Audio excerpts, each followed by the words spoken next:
Chapter 982. On second thought, he felt that he was just imagining things. The strange places in the human world were all masterpieces left behind by the Thousand Swords demon monarch before he died. They were all targeted at the people of the immortal world and the netherworld, especially the people of the immortal world, who had a hint of unwillingness to die.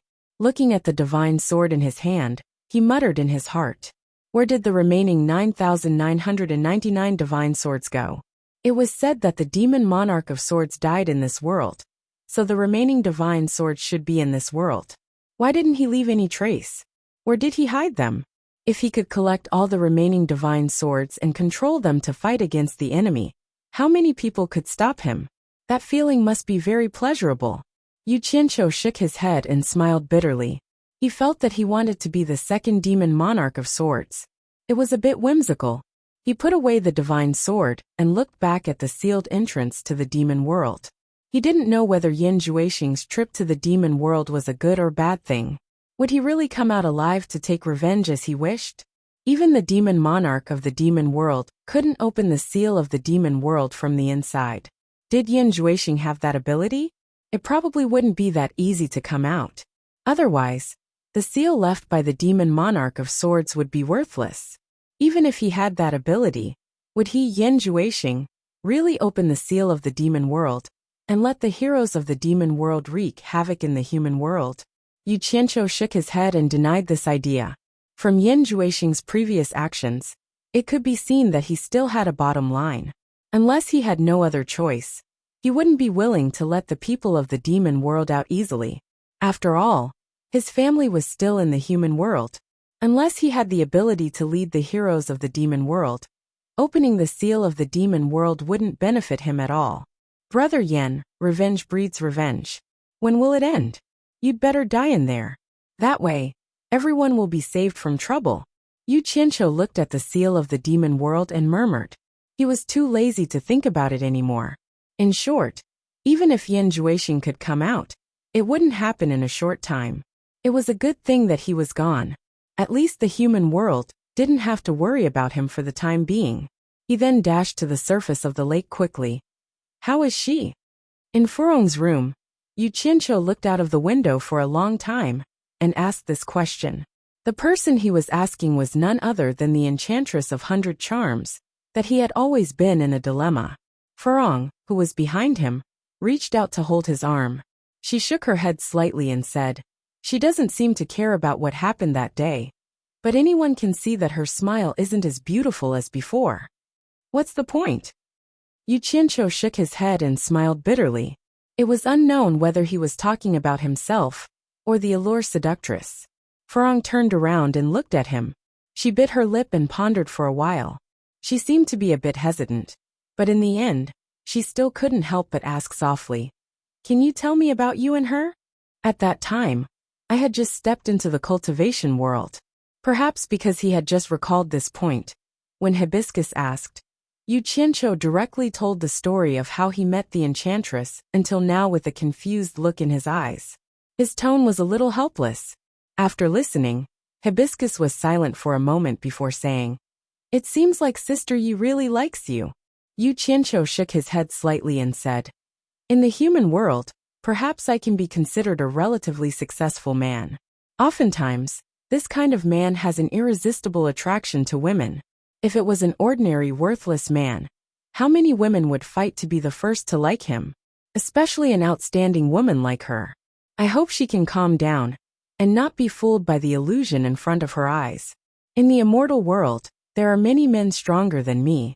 Perhaps when she sees them in the immortal world, then everything will pass. It's just a momentary impulse. She gave up her position as the sect master for you," Hibiscus gently reminded him, then asked a rather philosophical question. "Do you have no confidence in yourself or in her? You don't seem to dislike her." These words seemed familiar. He seemed to have heard them in his previous life. Yu Qianqiu turned his head to look at her in surprise. He smiled faintly and said, "It's said that silent people are the best at observing and thinking. I've somewhat underestimated you. No matter when, no matter what you do, I will never underestimate you." Hibiscus lowered her head and softly muttered, Then she raised her head and said, "You should go see her."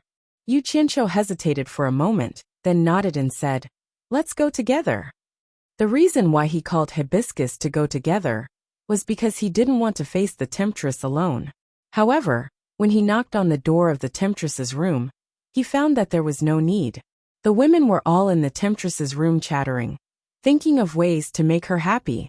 Seeing that Yu Qianqiu had come, the women looked at him, and then at the temptress. After the two of them looked at each other, the temptress was still smiling. But Yu Qianqiu seemed to have a guilty conscience as he smiled and said, "They're all here. Hee hee. Then you guys talk, I won't disturb you guys. We want to go out and play." Ziyi had already jumped in front of him and shouted. Yu Qianqiu frowned and said, "Now that the Heartless Palace's people are watching, it might not be convenient for you guys to go out. Wait for a while. It's so uncomfortable to stay in the room every day. It's so boring." Ziyi pouted and said. Yu Qianqiu looked at the women and said hesitantly, "Do you want me to teach you guys a fun game?" The women looked at each other, but Ziyi's eyes lit up and she cheered. Okay. Wait for me for a while." After saying that, Yu Qianqiu left. After about an hour, he came back with a box and walked to the table in the living room. He opened the box and poured out a pile of small purple cubes. The women surrounded him curiously, and they all looked confused. They didn't know what it was. Ziyi reached out and grabbed a handful, and said with her eyes wide open, This is made from the bamboo of the purple bamboo forest. You chopped my master's purple bamboo?" Yu Qianqiu did go to the South Sea purple bamboo forest to make this thing. He said disapprovingly, "There are so many bamboos, and they can't be eaten. What's wrong with chopping one? Why are you being so long-winded? If you don't want to play, then go away." "Who said I don't want to play? It's just that when master finds out, he will definitely scold me." Ziyi pouted and flipped the things in her hands. She realized that there were all kinds of patterns carved on them. Suddenly she said in surprise, 80,000 30,000 east. What are these lines? Middle 10,000 south. The women also grabbed a few of them and muttered.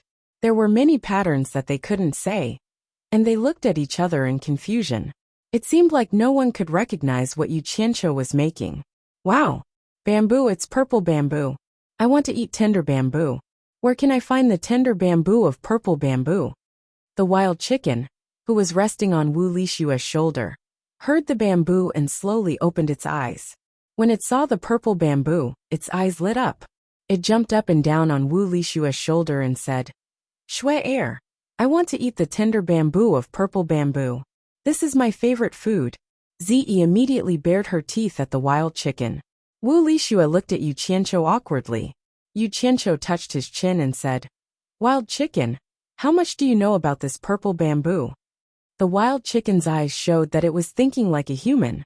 It then shook its head and said, "I have a vague impression of it, but I can't remember. Maybe after I go through another calamity, I will remember." "Bad guy, did you get this bamboo? Where did you get it? Take me there. I want to eat it." "Bad guy." Yu Qianqiu sneered and said, "If you remember, then eat it. If you don't remember, then don't eat it." The wild chicken immediately flapped its wings and flew in front of him. It begged, No, I want to eat it.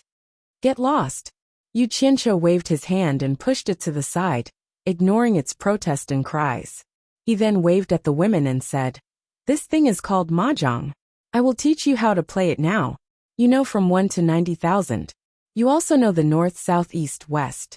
This is 1 to 9. This is 1 to 9. Red fortune, white for short, middle white." After teaching them how to recognize mahjong, the alluring beauty, Yin Yu Furong and Wu Lishua sat at a table. Under Yu Qianqiu's guidance, the four of them rubbed the mahjong tiles and stacked them in front of each of them.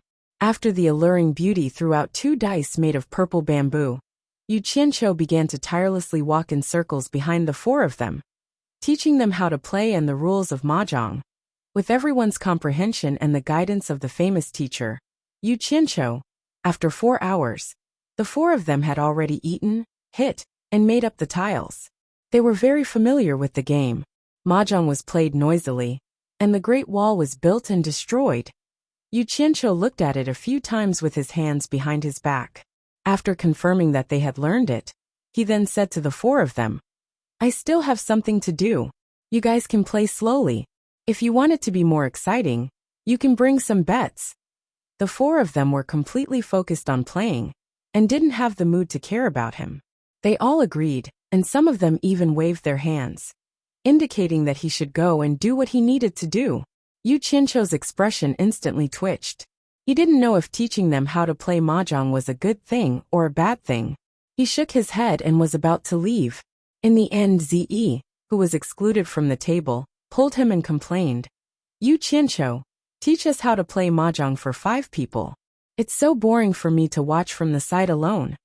Your mahjong only has 5 people to play. Yu Qianqiu looked at her speechlessly. He waved his hand and said, only 4 people can play.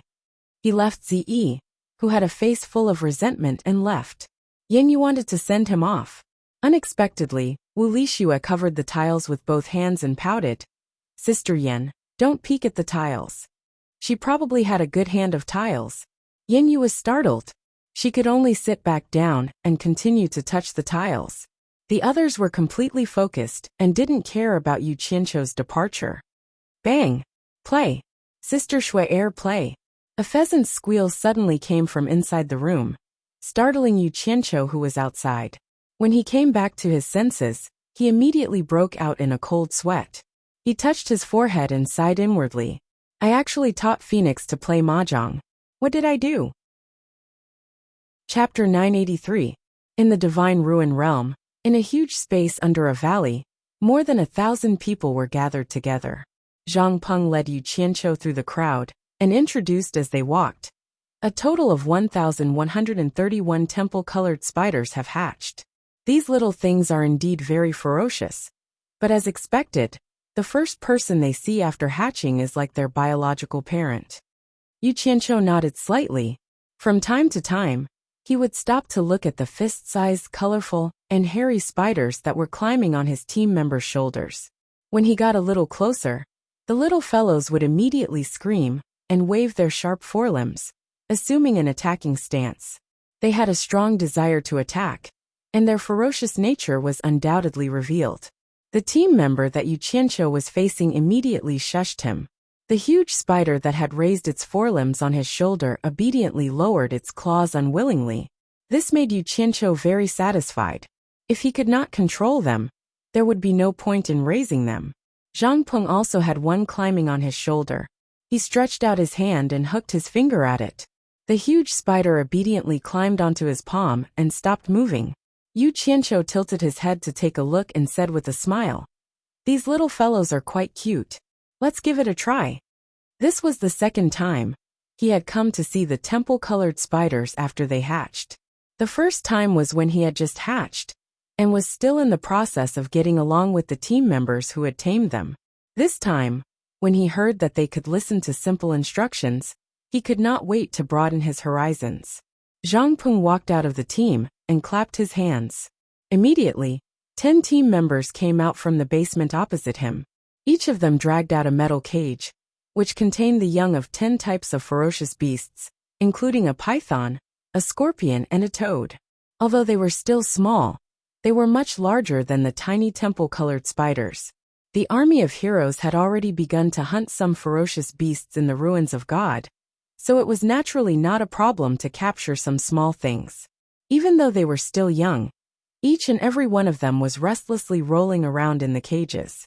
Sisi, gua gua, they kept banging against the iron cages. It was as if the nature of ferocious beasts was on full display. Dragging these things out was naturally to let the little colored spiders test their skills. The reason why they did not use the big guys to test them was mainly because they were still small, and they were afraid that they would accidentally die. Zhang Peng gestured to the 10 team members who were pulling the cages. The 10 team members immediately opened the cages and dodged to the side. Almost at the same time when the 10 beasts crawled out of the metal cage, the 1,000 or so team members gave instructions to the temple rainbow spiders on their shoulders. The temple rainbow spiders immediately climbed down from their masters' bodies. In an instant, the group of fellows ran out from under everyone's feet. Their 8 long legs were red with excitement as they charged toward the 10 ferocious beasts. The ground trembled slightly like sifting beans. A large group of colorful, furry, long-legged fellows rushed forward without any regard for their lives. This scene caused Yu Qianqiu's scalp to go slightly numb. Just imagine how it would feel if this group of little fellows climbed onto his body. The 10 ferocious beast cubs immediately sensed danger. They stuck out their tongues, raised their pincers, flashed their claws, and bared their fangs. All of them roared to intimidate the little fellows that were charging over. It did not seem like this was the first time the little fellows had done something like this. They did not charge forward recklessly. Instead, they dispersed with great tacit understanding. They split into 10 groups and surrounded the 10 ferocious beast cubs. They were not in a hurry to attack. Instead, they constantly advanced and retreated from all directions to lure the beasts, causing the 10 ferocious beasts to constantly circle in vigilance. It was as though they could not look at each other. The coiled python seemed to be angered by the little colorful spiders. It attacked with its head and bit one of the little colorful spiders that came over to tease it. Just as it attacked, the group of little colorful spiders behind it immediately jumped up and swarmed over, stabbing their 8 sharp claws deep into the python's body. The coiled python immediately let out a tragic cry and quickly rolled around. However, these little fellows were born with iron bones and were not afraid of being hit. After their claws stabbed into the python's body, they refused to let go. Instead, they opened their fangs and bit wildly. What was even more terrifying was that the little colorful spider in the python's mouth did not take advantage of the python's opening mouth to scream to escape. Instead, it desperately burrowed into the python's mouth, stabbing its sharp claws continuously into the python's lower jaw.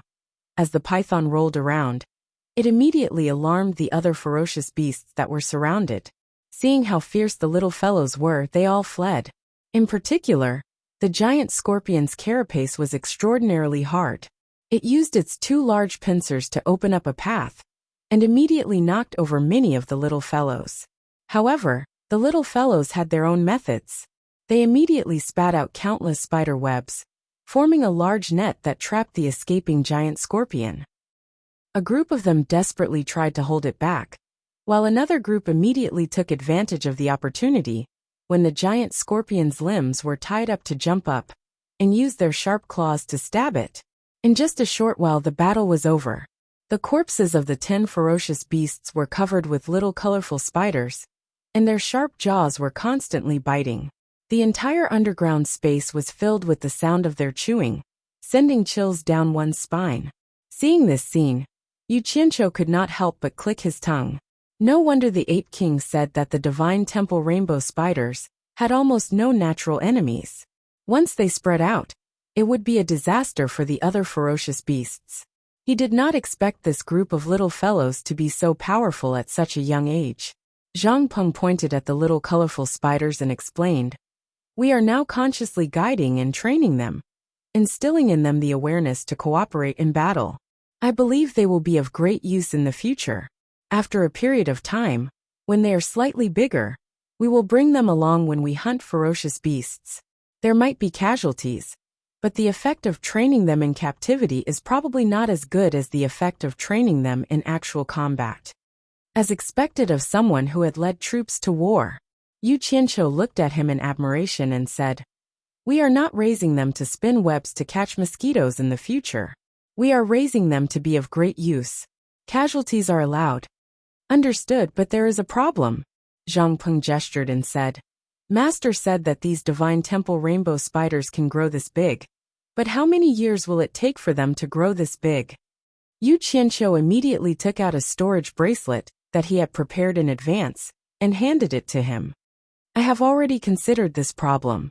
Inside is the myriad beast pill that is commonly used in the celestial world to tame ferocious beasts.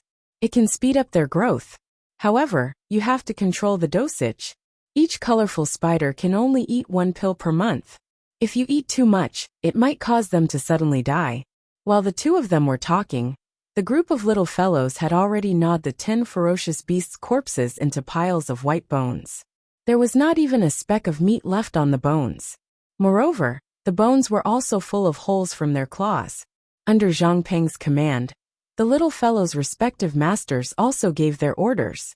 Immediately, they ran back one by one, covered in blood, and climbed onto their master's shoulders. They bared their fangs and brandished their claws, looking very ferocious. Chapter 984. After watching the little colored spiders hunting and killing practice, Yu Qianqiu motioned for Zhang Peng to dismiss everyone. Then, Zhang Peng led Yu Qianqiu on a tour of the newly built underground fortifications. The entire underground fortifications extended in all directions like a majestic underground maze. It was impossible for it to not be big enough to accommodate nearly 10,000 people. If not for Zhang Peng's guidance, Yu Qianqiu suspected that he would have gotten lost. Zhang Peng explained the reason why the underground fortifications were built this way along the way, incorporating many concepts of war. First, it was for both offense and defense. It could attack at any time and defend effectively. The second consideration was the comfort of the living quarters. It was not something that could be done in a short amount of time. To finish looking at the entire underground fortifications. After glancing at half of it, Yu Qianqiu stopped and smiled. Forget it. Let's just look at this. You must have put a lot of thought into this. With the earth spell that Master taught me, building this underground fortifications is not a difficult task. Zhang Peng said respectfully, Master, are you not going to give any suggestions? Disciples' vision is limited, and I'm afraid that there might be some slip-ups. I'm at ease with you handling this. I'll leave this place to you. Yu Qianqiu waved his hand casually, and then frowned. You have to keep in touch with Elder Nan Ming of Flaming Mountain. Look for me if there's any trouble. Disciple understands. Zhang Peng cupped his fists. Yu Qianqiu nodded and disappeared before his eyes. After returning to the World Chamber of Commerce, he walked out of one of the rooms on the 22nd floor, and saw Wei Chuanxiu, Yun Peng and Deming Luan, standing at the foot of the stairs talking. Yu Qianqiu was slightly startled. Deming Luan was someone who would not visit for no reason. She must have come for something. He immediately walked and cupped his fists. What a rare guest. Greetings, Master Deming Luan. Deming Luan had just nodded, and was about to speak, when he suddenly heard a pa sound from the other end of the corridor. It sounded like something hard had been slammed on the table. Then a delicate shout was heard. Bang! Damn it! Who was the one with such a bad hand? Was there a need to shout so loudly when they just touched the tiles? Yu Qianqiu's expression stiffened. Only then did he remember that there were still people around him. He glanced at the three of them, and found that they seemed to be used to it. They did not find it strange at all. Clearly, they had been standing there for a while. And this was not the first time they had heard the commotion. Hee. A few ignorant women, please excuse us, excuse us. Before Yu Qianqiu could finish his sentence, Zi screamed excitedly. It's burning! It's burning! Little sister Shui, you've lit the cannon. Haha, you don't have any more chips left. It's time for Sister Yen Yu to take over. Yu Qianqiu was stunned. Zi was going to take over as well. Little sister Phoenix, it's all your fault. If you didn't tell me to touch it, I wouldn't have been able to light Purple Clothes cannon. It was Wu Lishua's voice. Sister Shui, I didn't do it on purpose. It was Pheasant's aggrieved voice. Quickly give way, quickly give way. It's Sister Yin Yu's turn. It was Ziyi's cheerful voice again, followed by the messy sound of mahjong being played. Then, there was the pa-pa-da-da sound of the tiles being put together. The four men listened attentively for a while, and looked at each other. Deming Luan frowned and said, It's burning? What's burning? Wei Chuanxiu shook her head and said, I don't think it's burning anything. I heard that they've been burning for a day or two. How could there be so many things for them to burn? Wouldn't they have burned the entire World Commerce Association? Yu Qianqiu, what are they doing? Burned the entire World Commerce Association? Yu Qianqiu's expression twitched and he said awkwardly, They're playing mahjong. It's a game for fun. With that, the three of them understood. Wei Chuanxiu's eyes lit up and said, What kind of game is it that they can play for a day or two without stopping? Let's go and take a look. Deming Luan and Yun Peng glanced at each other. The two of them were also curious. With the mentality of gaining knowledge, they followed. Yu Qianqiu stood dumbstruck on the spot for a while before following behind the three of them. When they pushed open the door and entered, they saw 4 women surrounding a table. In front of each of them was a long strip made up of small purple cubes. They took turns grabbing small cubes from the long strip on the table to replenish themselves. Then they took out a small piece and threw it into the pile of small cubes in the middle of the table. There was also a woman with a pheasant on her shoulder. She was watching intently with her hands behind her back.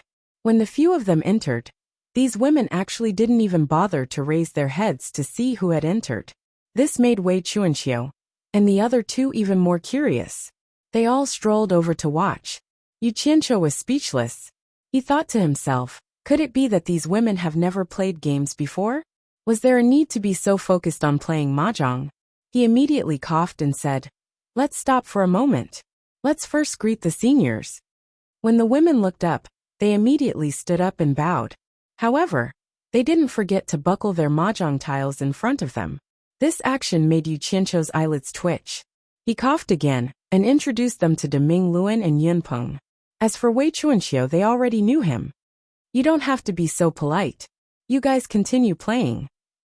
I'll just watch from the side. Wei Chuanxiu made the decision and gestured for them to stop. Then, she walked to the table and picked up a purple cube to see what it was. Unexpectedly, the pheasant on Wu Lishua's shoulder suddenly shouted, Greenbat, put it down. Don't peek at the tiles. Wei Chuanxiu was startled. The pheasant's words seemed to have some effect on him. He immediately buckled the tile back. The Deming Luan looked at the pheasant curiously. He noticed that it wasn't even at the immortal realm, but it could speak the human language. He immediately classified it as a normal beast cultivator, because he had never seen a phoenix before. Seeing the women's uneasiness, the Deming Luan lost interest in watching anymore. He immediately said to Yu Qianqiu, come out for a moment. I have something to talk to you about. Then the 4 men walked out. Yu Qianqiu asked while walking, what business does the Deming Luan's wielder have with this junior? The Deming Luan suddenly stopped and stared at Yu Qianqiu for a moment. Then he said in a deep voice, I have the immortal emperor's decree to find you. Yu Qianqiu cried out in surprise. All kinds of thoughts flashed through his mind. After looking at Yunpeng and Wei Chuanxiu, he saw that their expressions were a bit strange. It was clear that they already knew why the immortal emperor was looking for him. He immediately became suspicious and said, the immortal emperor is looking for me? That's impossible. The wielder isn't joking, right? It's not a joke. The Deming Luan frowned and said, I won't say any conventional words. Let's be frank. The immortal emperor has decreed that you must compose a song and present it to the immortal emperor and immortal empress Ji Wu at the wedding ceremony. That's it. Yu Qianqiu's mouth was wide open. After a while he slowly said, why? Let me tell you this. The Deming Luan paused and explained. After the World Commerce Association's Miss Lu was taken away by immortal empress Ji Wu, immortal empress Ji Wu really liked the song she played. Later, she found out from her that the songs she played were all composed by you. So, she asked the immortal emperor to let you compose a song that will be passed down for generations, to add color to the wedding ceremony. The wedding ceremony is not a child's play. It concerns the immortal emperor's face. For this reason, the immortal emperor personally listened to the Miss Lu play a few songs. He was very satisfied and praised it as the sound of nature. He also praised immortal empress Ji Wu for her good taste. After the immortal emperor confirmed from the Miss Lu that the songs were all composed by you, he immediately summoned me. That's what happened. Tsk tisk, Wei Chuanqiu exclaimed and said with a teasing tone. Yu Qianqiu, I've known you for so long. How come I didn't know you could play such a literary thing? You really can't judge a book by its cover. A guy who uses profanity every time he opens his mouth can actually play the zither and compose songs. He can even get the praise of the immortal world's supreme. Are you going to show us what you've got? Yunpeng nodded slightly with a surprised look in his eyes. Yu Qianqiu rolled his eyes and ignored him on the spot. He gritted his teeth and said, Lu Yanqing, you're doing stupid things to harm me again. In fact, he really wronged Lu Yanqing this time. In fact, the real culprit was Immortal Crocodile. Ji Wu found out about it from Immortal Crocodile. and then faked it from Lu Yanqing. Yu Qianqiu, it doesn't matter if you're willing or not. Since the immortal emperor has spoken, no one in the immortal world will dare to disobey his will. You have to do it even if you don't want to. Otherwise, think about the consequences yourself. De Mingluan snorted coldly. If you do it well, the benefits you will get will be unattainable by others. Who doesn't want benefits? Yu Qianqiu didn't know whether to laugh or cry. But I don't have the fortune to enjoy it. You want me to make a song that will go down in history? That's a joke. Where did I get that ability? Seeing that he didn't seem to be lying, the three looked at each other. De Mingluan frowned. Could it be that the Miss Lu was lying? That those songs weren't written by you? You can't joke about this. It's not just about you anymore. If anything happens, even the two of them will be implicated. He pointed at Wei Chuanqiu and Yun Peng. Yu Qianqiu was startled. He said helplessly, I did it, but I didn't ask her to spread it around. He couldn't say it out loud. If he was dealing with an ordinary person, he could just plagiarize one or two songs from his previous life. But the immortal emperor wanted him to make a song that would go down in history. Was there a song that would go down in history in his previous life? Hearing him say this, De Mingluan heaved a sigh of relief and said, Since it was done by you, then do your best. I'm not forcing you to do it immediately. There's still half a year until the wedding. Then he smiled meaningfully. This matter will be of great benefit to you. Can't you see it? What benefit? Yu Qianqiu was stunned.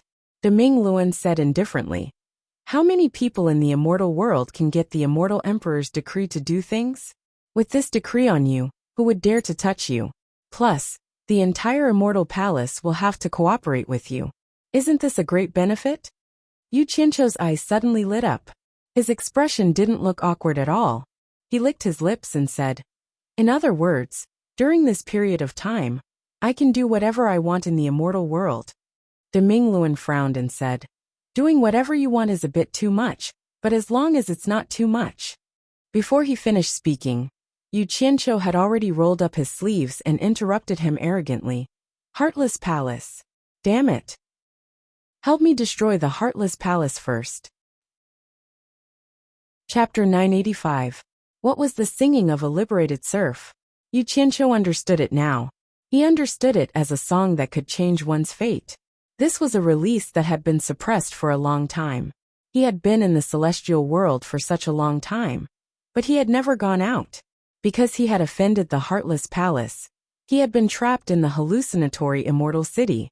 Today, now, he suddenly felt that the sky was high and the earth was wide. He could go anywhere and show off his skills again. How wonderful would it be to use the power of the Celestial Palace to get rid of the Heartless Palace?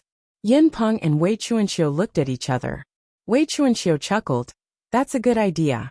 Let the Celestial Palace get rid of the Heartless Palace first, hee. De Mingluan's expression was already ugly. When he saw Wei Chuanqiu joining in the fun, his expression became even uglier. He glared at him and said in a low voice, Yu Qianqiu, what kind of sweet dream are you having? Did you forget what I said just now? The Celestial Palace will only help you if it's not too much. Too much? Yu Qianqiu asked Wei Chuanqiu instead. Wei Chuanqiu chuckled and cooperated. This really is too much. There are so many sects in the celestial world. One less Heartless Palace is nothing. Plus, it's not difficult for the Celestial Palace to get rid of the Heartless Palace. Yes. Yu Qianqiu immediately followed up. His eyes lit up as he nodded. That's right. It's not too much. Get rid of the Heartless Palace. He almost applauded Wei Chuanqiu. De Mingluan looked up and down at Yu Qianqiu. He could see that this guy didn't have a chance in the past. Now that he had won, he immediately asked for a sky-high price. He wanted to get rid of the number one sect in the celestial world. He snorted and sneered. Why is the Heartless Palace so arrogant in the celestial world? Because with his strength, he didn't dare to get along well with everyone in the immortal world. If that was the case, the immortal emperor would have destroyed them long ago. The sect master of Heartless Palace, Wang Qing, knows very well that the celestial emperor wants them to be the vanguard to balance the forces in the celestial world. The celestial emperor can't control the celestial world by relying on his subordinates to kill. Killing can only suppress the celestial world temporarily, Not forever. Do you understand what I mean? Yu Qianqiu's eyes flickered, and he said, You mean to say that the immortal palace can't do many things without a good reason? They're afraid that it will cause conflict, so they let the heartless palace be the sucker? It's good that you understand, but your knowledge is still too shallow. The great bright will coldly stared at him and slowly said, How do you think the immortal emperor was able to control the immortal world for so many years? This was the balancing act of a monarch, and it was not something that could be achieved by having a high cultivation and blindly slaughtering. No matter how strong the immortal palace is, they can't be the enemy of the entire celestial world forever, unless the immortal emperor kills everyone. In reality, the heartless palace has been pushed to the teeth of the storm, and it has many strong enemies. It can only listen to the immortal palace. The immortal palace can wipe it out right away, and the sects in the celestial world will clap their hands. No one will say that the immortal palace is bullying people. If one heartless palace falls, the immortal palace will support a second heartless palace to help the immortal palace do things that offend people. I understand. Yu Qianqiu couldn't be happy anymore, and he nodded. This is a good method. This way, the immortal palace only needs to use blood and iron to deal with a small portion of people. This way, it won't make too many people dislike them, and it won't be the enemy of the entire celestial world. It can also maintain its deterrence towards the celestial world. So, it's not realistic for the immortal palace to wipe out the heartless palace for you. Of course, De Mingluan sneered. If you, Yu Qianqiu, have the ability to replace the heartless palace in the celestial world, I think the immortal emperor might agree to help you wipe out the heartless palace and make you the second heartless palace. But with the World Commerce Association's current strength, the immortal emperor probably won't even consider this request. After all, the charm of a song from you, Yu Qianqiu, isn't enough to mess up his empire. Damn, if I had the power to replace the heartless palace, why would I need the immortal emperor's help? I would have done it myself. Yu Qianqiu laughed at himself. Wei Chuanqiu snickered. Yinpeng snorted. The human heart is indeed the most sinister. Actually, it doesn't matter to you whether you wipe out the heartless palace or not. You've accepted the immortal emperor's decree. At least the heartless palace won't dare to do anything to you now. Even in the entire celestial world, not many people would dare to do anything to you. De Mingluan said with a hint of ridicule. Yu Qianqiu didn't hold back anymore. Since the De Minglua was willing to say such things to him, he didn't have anything to hide. He immediately asked, Then what about after the immortal emperor's wedding? Can he still guarantee my safety? You're really thinking far ahead. De Mingluan couldn't help but say, If you make the immortal emperor happy, no matter who wants to harm you, they will have to consider the immortal emperor's emotions. It shouldn't be a problem to guarantee your safety for a year or two. Or, as long as you're brave enough, when the immortal emperor gives you a reward, you can talk about the conditions. Ask him to guarantee your safety for the rest of your life. That way, no one will dare to touch you in the future. Talk about conditions with the immortal emperor. Yu Qianqiu was suspicious and asked, Is there any use? Has there ever been a successful negotiation before? De Mingluan paused and said, Most of them died without a complete corpse. You might be an exception. As soon as he said this, Wei Chuanqiu immediately laughed, and Yinpeng also smiled. Only Yu Qianqiu's face turned green, and he said in a low voice, What's the difference between this and asking me to die? Since you can't help me destroy the heartless palace, I want something else. Give me a netherworld token first, and we'll talk about the rest later. Everyone was startled, and De Mingluan asked strangely, What do you want a netherworld token for? With your world commerce's foundation, do you want to go to the netherworld to make a fortune? If it's really for money, isn't this a good opportunity to make a fortune?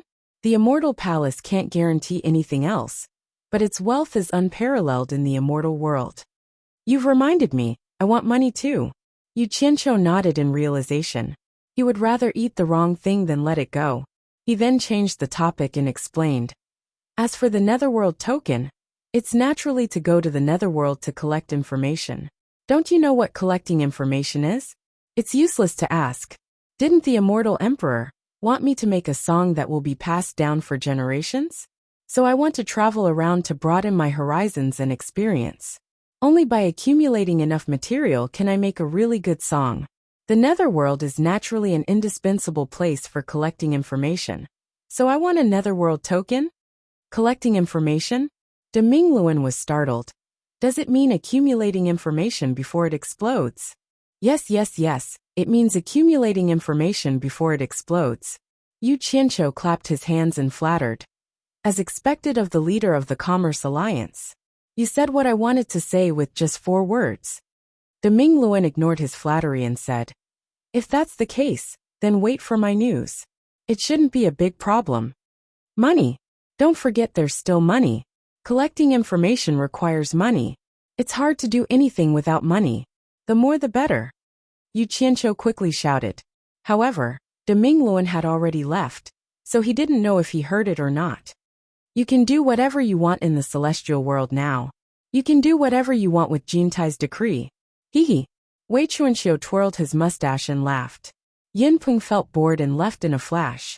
Yu Qianqiu seemed to have thought of something, and didn't listen to Wei Chuanxiu's joke. He walked around the corridor and suddenly frowned. Bat King Wei, since Demingluan received the decree directly from Jintai, do you think this news has spread in the celestial world?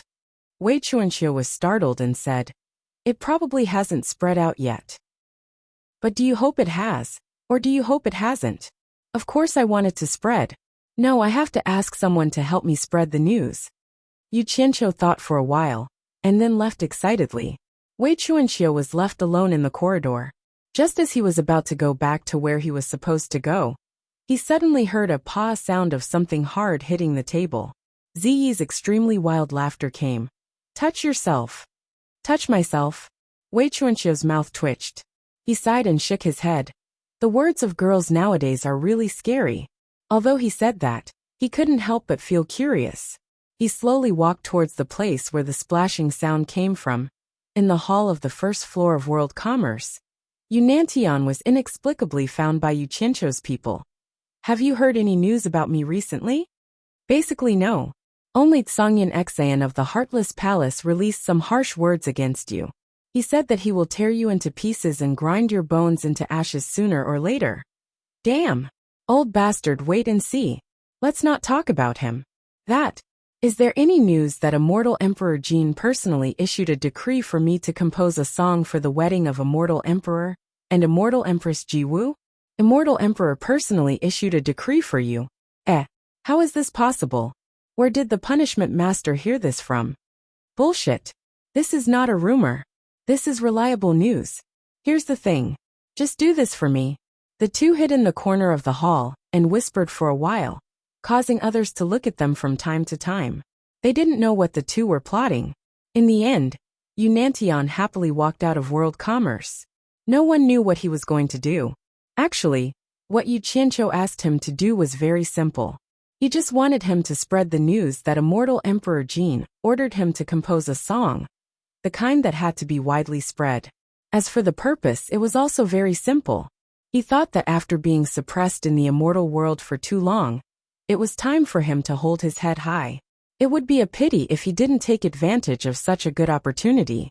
However, he was afraid that others didn't know about such a big matter. It would be bad if he was accidentally hurt, so he wanted Yunantian to go out and spread the news. Today he was very patient. He walked around with his hands behind his back for a long time. When Yunantian came back, he hurriedly went up and asked, "Has the news been spread?" The news spread very fast. It has already started to reach my ears. Yunantian smiled. Not bad. Not bad. You do your thing. I'm going out for a walk. Yu Qianqiu whistled and walked out of World Commerce with his hands behind his back. Looking at his behavior, no one knew what he wanted to do. Chapter 986. The mountain spring flowed down the waterfall. Under the impact of the water, the 4 words World Commerce Association were still majestic and showed the vitality of the World Commerce Association. The creator of these 4 words was standing on top of the waterfall with his hands behind his back, enjoying the bright sunlight and breathing in the free air. The waterfall flows down 3,000 feet, like the Milky Way falling from the 9 heavens. Good poem, good poem. The poetic Yu Qianqiu couldn't help but praise himself. He glanced at the 4 people staring at him from the sky. From their clothes, they were still disciples of Heartless Palace. He couldn't help but mutter in his heart. With the power of Heartless Palace, it was impossible that they hadn't received the news. This Qing Yin Xian was probably still verifying the credibility of the news. Otherwise, he wouldn't dare to send people to watch him after he knew that he was working for the immortal emperor. CKU. Who's afraid of who? I'm the imperial envoy now. A stream of light shot out from the waterfall and flew directly towards the central plaza of Hallucination Immortal City. The sea of clouds was vast and mighty. Tens of thousands of mountains stood in the middle, and all kinds of streams of light rose and fell, showing the extraordinariness of the most prosperous place in the immortal world. The plaza was bustling, no different from a market in the human world. The human world sold the daily necessities of mortals, while the immortal world sold the daily necessities of immortals. The only difference was that they were on a different level. The extravagant desire of the human heart, whether it was an immortal or immortal, all roads led to the same destination. There were countless stalls on the plaza, selling all kinds of things that could be sold. However, the items that were set up here were usually not of a high grade. The truly valuable items were all in the grand buildings at the top of the mountains, but the liveliness of the plaza was far greater than the mountains. It could be seen that whether it was the immortal world or the mortal world, the poor would always be the majority. Those disciples wearing the clothing of the large sects shuttled through the crowd and occasionally stopped at a stall. Regardless of their cultivation, they revealed a condescending aura as they asked the stall owner for the price. Meanwhile, those stall owners bowed and fawned over them, not daring to offend them. Even though they were being careful, most of the time, they were met with extremely belittling and disdainful tones from the customers. Even if the customers were to do them the honor of buying 1 or 2 items, don't even think about how generous these customers would be. It was already good enough if they didn't suppress the price. Yu Qianqiu paced back and forth in the vast sea of people. He smiled and looked at the world with his cold eyes. Occasionally, he would raise his head to look at the 4 disciples of Heartless Palace who were protecting him. Even though he'd stayed in the illusory immortal city for a long time, he'd rarely come to this place. He'd only come here once or twice before the World Trading Company was established. Now that he'd relaxed, he finally had the leisure to come out and take a stroll. People who set up stalls in such places were considered to be the lowest rung in the immortal world. Not many people had seen Yu Qianqiu before. Even if they had seen him once or twice, with how he, Yu Qianqiu, dressed in an unusually low-key manner, who would have seen a sect master with a storage pouch on his waist? In addition to his ordinary appearance, there was nothing special about him when he was thrown into a crowd. If they weren't familiar with him and didn't look at him face to face, they probably wouldn't be able to recognize that he was the sect master of the World Trading Company, Yu Qianqiu.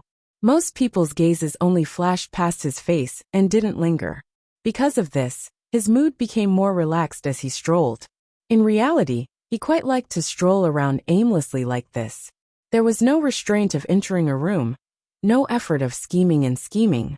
Looking at the hundreds of people, they saw him as nothing more than an ordinary idler. Along the way, he could hear many people talking about him. They were all talking about the matters that the immortal emperor had personally decreed for him to do. Yu Qianqiu ignored them and strolled with a faint smile on his lips. As he walked, he was suddenly attracted by a refreshing fragrance.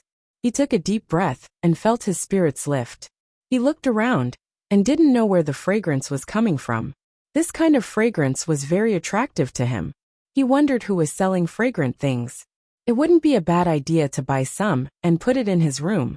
He cupped his hands and asked a man who was walking towards him, "May I ask this friend, where can I find something with this kind of strange fragrance?" He pointed around and then at his own nose. The man was startled. He took a few more deep breaths, but he didn't smell any fragrance. Instead, he smelled the body odors of all kinds of people passing by. He frowned and said, "Where is this fragrance coming from?" He waved his sleeves and left, treating him as a lunatic. Yu Qianqiu was startled.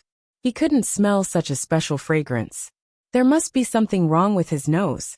He then asked a few passers-by, but the answers he got were more or less the same. No one smelled any fragrance. Yu Qianqiu couldn't help but be startled in the crowd. He touched his nose and asked himself, could it be that there was something wrong with his nose? But he felt that it wasn't right. If there was something wrong with his nose, he shouldn't be able to smell anything. If that was the case, his nose was unusually sensitive. I'll find it myself. Yu Qianqiu took 2 deep breaths. Then, like a hunting dog, he sniffed the air with his nose and moved around the crowd, following the fragrance. The area of the square was not small, so he spent a lot of time looking for it. The 4 heartless palace disciples in the air looked at each other. They didn't know why he was wandering around like a headless fly. At the edge of the square, the crowd gradually thinned. Yu Qianqiu swayed out from the crowd and sniffed in front of him. He was stunned. Below the cliff in front of him was an old tree with a crooked neck. Its old roots were deeply rooted in the crevices of the cliff. Its lush green leaves extended out like a giant parasol. A white sail was hanging from the branches, swaying in the wind. Huang Xiaolong couldn't see what was written on it. Under the shade of the tree, there were 2 tables and stools. A slightly hunched old man with white hair and a little girl around 13 or 14 years old were serving bowls of food to the customers. There weren't many customers. One of the tables was empty, while the other only had a single customer. Yu Qianqiu's nose twitched again, sniffing again. After confirming that the fragrance came from that stall, he was speechless. He thought it was selling something, but it was actually food. Shaking his head, Huang Xiaolong slowly walked over. When he reached the bottom of the tree, he saw the words written on the white sail. Green clear, 1 divine grade spirit stone per bowl. What kind of thing was green clear? Selling a bowl for 1 divine grade spirit stone. Yu Qianqiu turned back to look at the square. There weren't many people who could sell something for 1 divine grade spirit stone, not to mention a bowl of food. No wonder business was so bad. Honored guest, would you like to have a bowl of green clear? An old man in hemp robes walked over, greeting enthusiastically. The old man's face was sagging, his eyes were cloudy, and with a head full of white hair and a slightly hunched back. One look was enough to tell that he was not young. Yu Qianqiu scratched his head, a wry smile on his face. Old man, it's not that I want to criticize you, but the things you sell here are really expensive. Forget it. I came here after smelling your aroma. It can be considered fate. Just take it as taking care of your business. I'd like to try something new. Give me a bowl. Hee. Honored guest, please wait a moment. The hunchbacked old man hurried to his counter. Yu Qianqiu sat on another empty seat, looking at the bustling crowd in front of him. The shade under the tree had a different kind of flavor to it. A short while later, the budding young lady in green robes came over with a yellow wooden bowl. Her voice crisp and clear. Honored guest, please enjoy. Inside the bowl was a wooden ladle soup of the same color, and inside the bowl was a lush green jelly that was pleasing to the eye. A refreshing fragrance assaulted his nostrils. The taste was indeed not bad. He picked up a few spoonfuls of the green liquid and slowly savored the aftertaste. Seeing that Yu Qianqiu was ignoring him, the person at the side was about to flare up, but he noticed that he couldn't see through Yu Qianqiu's cultivation, so he swallowed his anger and slapped the table. Bill! The green-robed young lady ran over, clasping her hands excitedly. Her sweet voice sounded, 1 piece of divine grade spirit stone.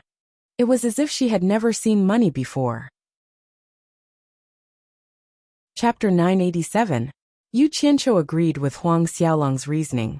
Although the taste of this green clear wasn't bad, a simple stall selling food for a piece of divine grade spirit stone was indeed a little too expensive. Most likely, no one would patronize this stall. Thus, it was understandable that this little girl was excited when she heard that he was going to pay. What? A bowl of food like this is worth a piece of divine grade spirit stone? That person's eyebrows rose as he slammed the table, barking. Aren't you trying to scam me? I'm Wang Gutong's disciple.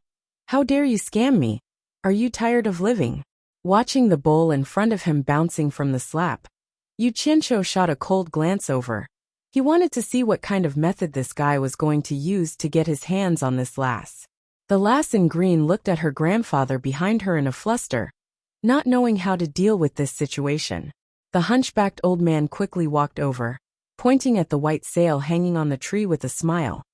"Honored customer, this is a business with a clear price. I would not dare to scam people." "Not dare to scam people? Does that mean you're scamming people on purpose?" That person sneered. "Old thing, you really have guts daring to scam our Wangutong." The hunchbacked old man frowned, then sighed. Forget it, forget it.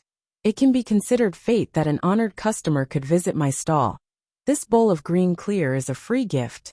Honored customer, please go ahead, Lou." It was obvious that he didn't want to cause trouble. The lass called Lure pouted, feeling wronged. Her hand reached out to collect the bowl and spoon on the table, but who knew that her hand would be caught by that person? "Little girl, you don't look too happy. Are you giving me a hard time?" That person's hands rubbed the pair of soft hands with a lascivious smile on his face. The lass in green panicked, crying out, "Grandfather!" She didn't know what to do. Damn it. Disappointing. Yu Qianqiu didn't expect to run into such a situation when he went out to eat. This world was really ruled by evil people. Without a second thought, a kick flew out from under the table, landing on that person's foot. The person lost his balance and fell onto the table. Yu Qianqiu didn't say anything else, and with a hoo, he punched him in the face. Bang! That person was sent flying several meters away. Blood spurted out from his mouth and nose in the air. The sudden turn of events scared the little girl so much that she shrank into the arms of the hunchbacked old man. She looked at the customer who committed the crime. He was sitting there quietly, eating the green clear in his bowl, as if nothing had happened. The hunchbacked old man patted the little girl in his arms and said, "It's okay, it's okay." He looked at Yu Qianqiu and shook his head. The commotion immediately attracted the attention of the people on the square. Seeing that someone actually dared to beat someone up in the hallucinatory immortal city, especially when they saw that the person who was beaten up was Wangutong's disciple, a commotion broke out. The 4 disciples of the Heartless Palace who were watching him looked at each other. The person who was knocked unconscious shook his head and quickly got up. He wiped the blood from his nose and mouth. He didn't expect to be beaten up in the hallucinatory immortal city. He pointed at Yu Qianqiu and roared, "Who are you? How dare you attack me, Wangutong?" He really wanted to rush up and take revenge, but he didn't have the guts to break the hallucinatory immortal city's rules. You alone can't represent Wangutong. Since you ate someone else's food, you should pay up honestly. Don't embarrass Wangutong. Yu Qianqiu tilted his head to look at the person. In reality, he was also restricted by the hallucinatory immortal city's rules. Otherwise he would have taken the person's life on the spot. Don't count on this kind of person to turn over a new leaf. Leaving him alive would be a disaster, so killing him was the best solution. However, with this tilt of his head, under everyone's watchful eyes, many people recognized him and whispered to each other, "So it's Yu Qianqiu." As the words Yu Qianqiu spread, the disciple who was beaten stiffened. Even though he had never seen Yu Qianqiu before, he knew that Yu Qianqiu had close ties with many of Wangutong's higher-ups, especially Elder Wangutong, who was in charge of this place. He called Yu Qianqiu brother. Even Wan Buoxing's precious granddaughter, Wan Ling, had frequent dealings with Yu Qianqiu. The two of them had even held hands in the godly ruins realm. This was something that many people had seen with their own eyes. This guy took a beating for nothing. Many people in the crowd laughed out loud. That Wangutong disciple rubbed the place where he was beaten. His eyes filled with resentment as he glared at Yu Qianqiu, but he dared not utter a word, turning around to leave with his tail between his legs. Who would have thought that Yu Qianqiu would harumph coldly? "Leave the money for the food to the boss before you leave. Don't tell me your Wangutong has the habit of eating and dashing?" The resentment in that disciple's eyes deepened, but after rummaging through his storage bracelet, he discovered that there was still a gap to the amount of 1 divine grade spirit stone. In truth, no matter which sect it was, to the higher-ups, a few 100 million, or even a few billion divine grade spirit stones were nothing. But to the disciples, 1 divine grade spirit stone was not a small amount. After a brief moment of awkwardness, that disciple cupped his fists at Yu Qianqiu. I hope, sect master, you can be magnanimous. Allow me to go back and retrieve the money. Yu Qianqiu turned around, silently eating his food by the spoonful, ignoring that disciple, letting him do as he saw fit. The hunchbacked old man smiled at that disciple. It's fine, 1 bowl of food, it's free, no charge. That disciple looked at Yu Qianqiu, gritting his teeth, and flew away without a word. As the saying goes, good news never goes out, but bad news travels 1,000 li. While the crowd was watching Yu Qianqiu slowly eating his food, whispers and whispers could be heard. Several lights flickered in the air. The Wan Gutong disciple who had just run away was dragged back by someone. The person in the lead was none other than the Wan Gutong elder overseeing this place, Wan Gui. Seeing Yu Qianqiu, Wan Gui broke out in laughter. Sect Master Yu is indeed in a good mood, actually hiding here to enjoy delicious food. It's not really in a good mood, just stealing half a day of leisure. Yu Qianqiu also laughed heartily, as if nothing had happened between the two of them. Wan Gui walked up to Yu Qianqiu, noticing the oily green stuff in his bowl. He clicked his tongue in surprise. What is this stuff? How come I've never seen it before? Then he waved his hand at the grandfather and grandson. Come, give me a bowl too. He sat down opposite Yu Qianqiu. When the bowl of green clear food was placed on the table, Wan Gui took a small sip and nodded. It really has a unique flavor. Then he put down the spoon in his hand, ready to get down to business. He looked at Yu Qianqiu with a wide smile. I wonder what my sect's disciple did to offend you, making you great sect master you, personally make a move. I've already brought the person here, have him apologize to you? Both of them were smart people. It was easy to understand the meaning behind Wan Gui's words. On the surface, Wan Gui said he was here to apologize, but in reality, he was here to ask. You injured my Wan Gutong's disciple just for a piece of divine grade treasure? Aren't you not giving my Wan Gutong face? Wan Gui also understood that he couldn't do anything to Yu Qianqiu, but as the sect master overseeing this place, if he didn't say anything when his disciple was beaten up, he would lose face. He also believed that Yu Qianqiu was not an idiot. He would at least give him some face and let him step down. Who would have thought that Yu Qianqiu would tilt his head to look at the disciple, nonchalantly saying, There's no need for an apology. In my opinion, this kind of shameless disciple is a scourge if you keep him around. And it's also a disgrace to you, Wan Gutong. Why don't you just kill him and end all troubles once and for all? The moment Wan Gui said that, the disciple panicked, looking nervously at Wan Gui. Wan Gui's face tightened slightly, his voice solemn. Sect Master Yu's words, I don't understand. Then why don't you ask him what he did? Yu Qianqiu harumphed coldly, snickering coldly as he said. The food is clearly priced. You can choose not to eat it if you don't have money. It's not like it's something you can't live without. It doesn't matter if you don't have money to eat it. With your face as elder one overseeing this place, I'll pay for it on his behalf without him even asking. What's more hateful is that he actually accused Wan Gui of swindling people, saying that Wan Gui's guts aren't small, daring to swindle Wan Gutong's people, using this as a pretext to grope the little girl in front of everyone, and even treating this old man like he's the same kind of trash. This is intolerable. Luckily this happened in the hallucinatory immortal city, otherwise this old man would have killed him on the spot. So that's how it is. The surrounding crowd hissed. Wan Gui tilted his head, glaring coldly at the disciple, barking. Is Sect Master Yu's words true? The disciple stuttered with fear, stammering. Wan Gui sneered. You really dare to give our Wan Gutong face, cripple his cultivation, and request the sect master to expel him from the sect. Being the overseer of this place, he had the authority to enforce the law, but he didn't have the authority to expel a disciple from the sect. I know I was wrong, elder, spare me. A miserable shriek rang out. The disciple wilted on the spot. His dantian was shattered by an expert from the same sect, his cultivation was crippled, and he was carried away by the other sect master. In the immortal world, this was merely the tragic end of a small fry that couldn't even cause a ripple. To those big shots, for the sake of their own reputation, or the reputation of their organization, or for other reasons, The lives of small fries were nothing more than something they could casually take, not worth mentioning. However, it was enough to make those small fries tremble with fear, thinking that Wan Gutong was strict in enforcing the law. But in truth, there were countless disciples like this in the big sections. That disciple was just unlucky enough to run into Yu Qianqiu's hands.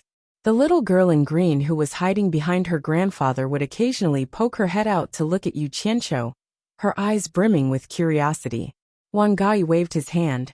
The other disciples immediately turned into streaks of light and left. With a wave of his hand, this matter was over.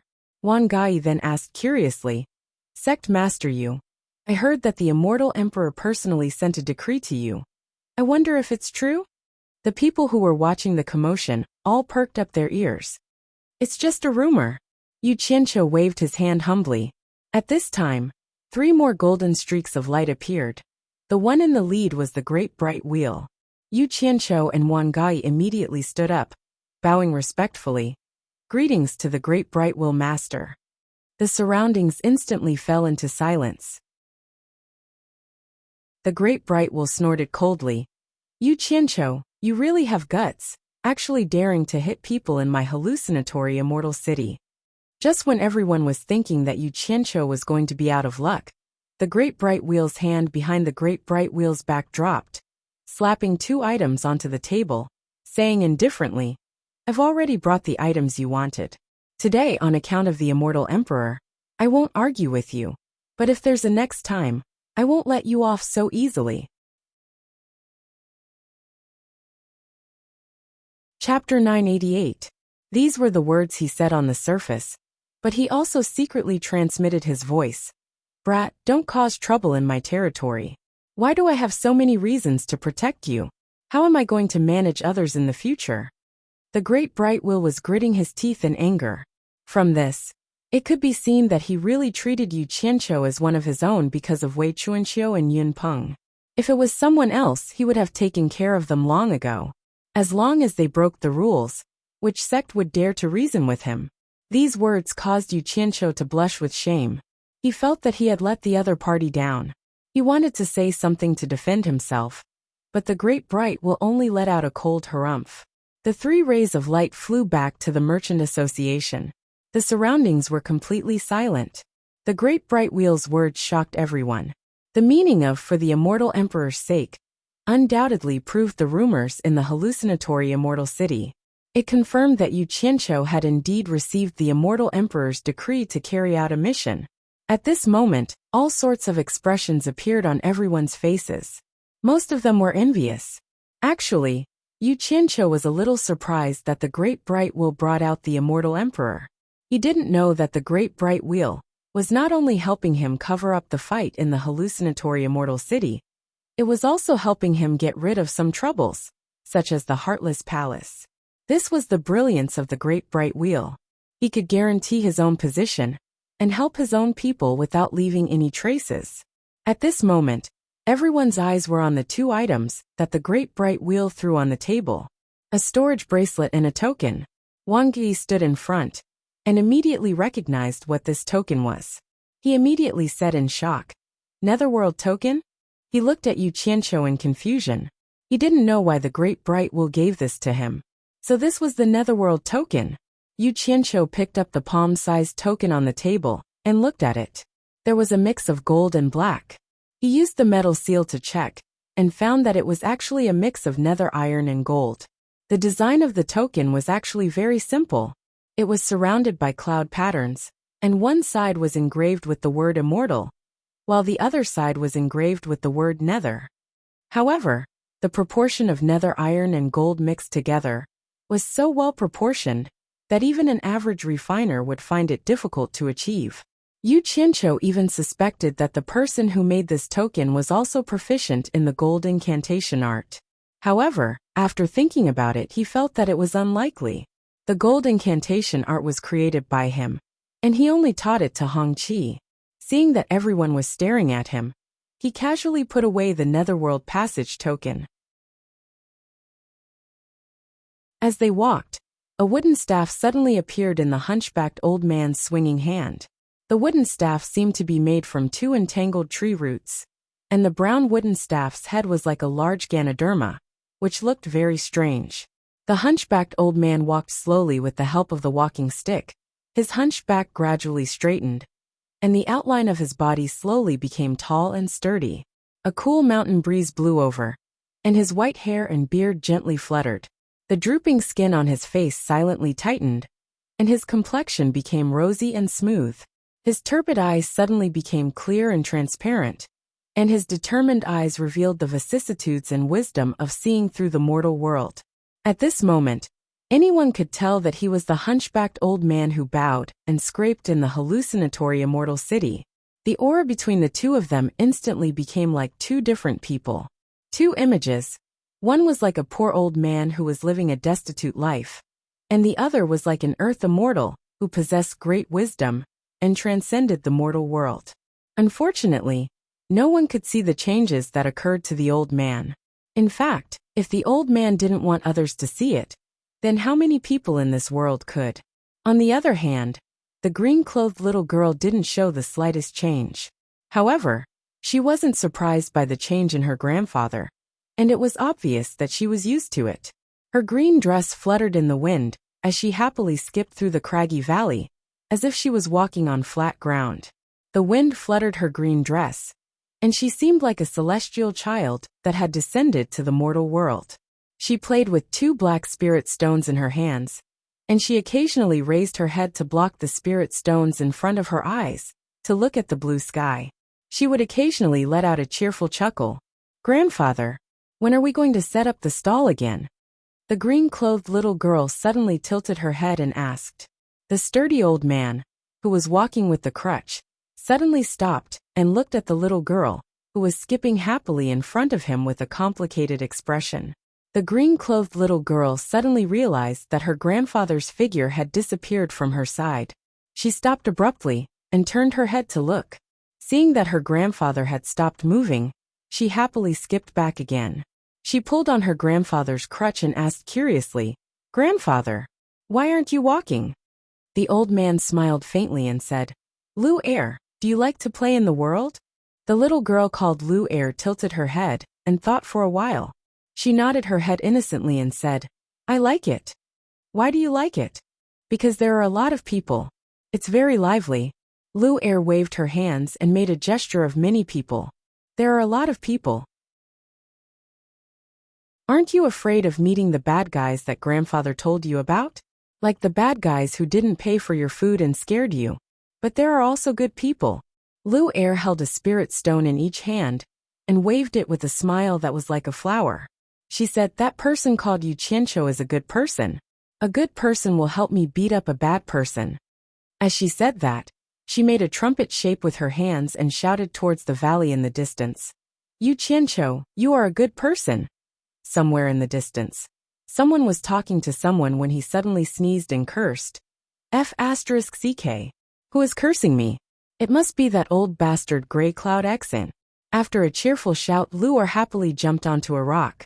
She spread her arms wide open on the rock and danced around in circles while giggling.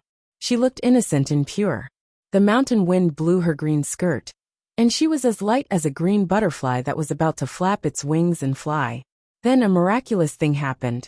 In this desolate valley, wherever her delicate hands pointed to, the withered wild grass suddenly exploded with new vitality and grew at a visible speed. The withered yellow disappeared, and the emerald green wild grass swayed. At the point of her fingers, the broken rotten would instantly experience spring again. The tender green branches sprouted out and quickly grew thicker. New sprouts quickly bloomed on the branches. In a short while, the withered tree once again exploded with exuberant vitality. In the blink of an eye, it turned into a green tree finger. The old branches of the withered wildflowers were growing healthily. It was clearly past the flowering season, but the flower buds were popping out one by one. They shyly bloomed all over the branches, and it was a beautiful sight. Finger. The green vine was like a snake that had awoken from hibernation. It quickly burrowed out from the ground, dragging the green leaves that kept emerging from its body as it climbed all over the hills and slopes. This scene was so miraculous and inconceivable. In the snap of Lou Air's fingers, there was a huge change. With her as the center, The desolate valley was overflowing with spring in the blink of an eye. Green trees formed shade, fragrant grass covered the ground, and hundreds of flowers bloomed. The desolate valley became a green field, making people feel relaxed and happy. Unfortunately, there was only one spectator in this scene. However, this spectator seemed to be used to this scene, and did not even look at it. He pointed the wooden staff in his hand at the ground in front of him, and said, "Lu Air, stop messing around." The cheerful Lu Air stuck out her tongue, and jumped down from the rock. She obediently stood at the place her grandfather pointed at. The old man frowned and said, "Lu Air, remember this. In the future, without my permission, you are not allowed to run out again. Especially you are not allowed to see that person called you Qianqiu again." Lu Air blinked and asked doubtfully, "Why?" The old man said with a serious expression, "Because he is the worst person. He is also the person who can hurt you the most. You have to stay far away from him." "Why?" Lu Air pouted disapprovingly and said, "But I don't feel any malice from him." When the old man heard this, he immediately raised his wooden cane, and tapped it on Lu Air's forehead. He warned solemnly, "Lu Air, remember this. Anyone who can smell the fragrance on your body is a bad person. These people are not ordinary people. They will cause you great harm. You have to stay far away from them. Remember?"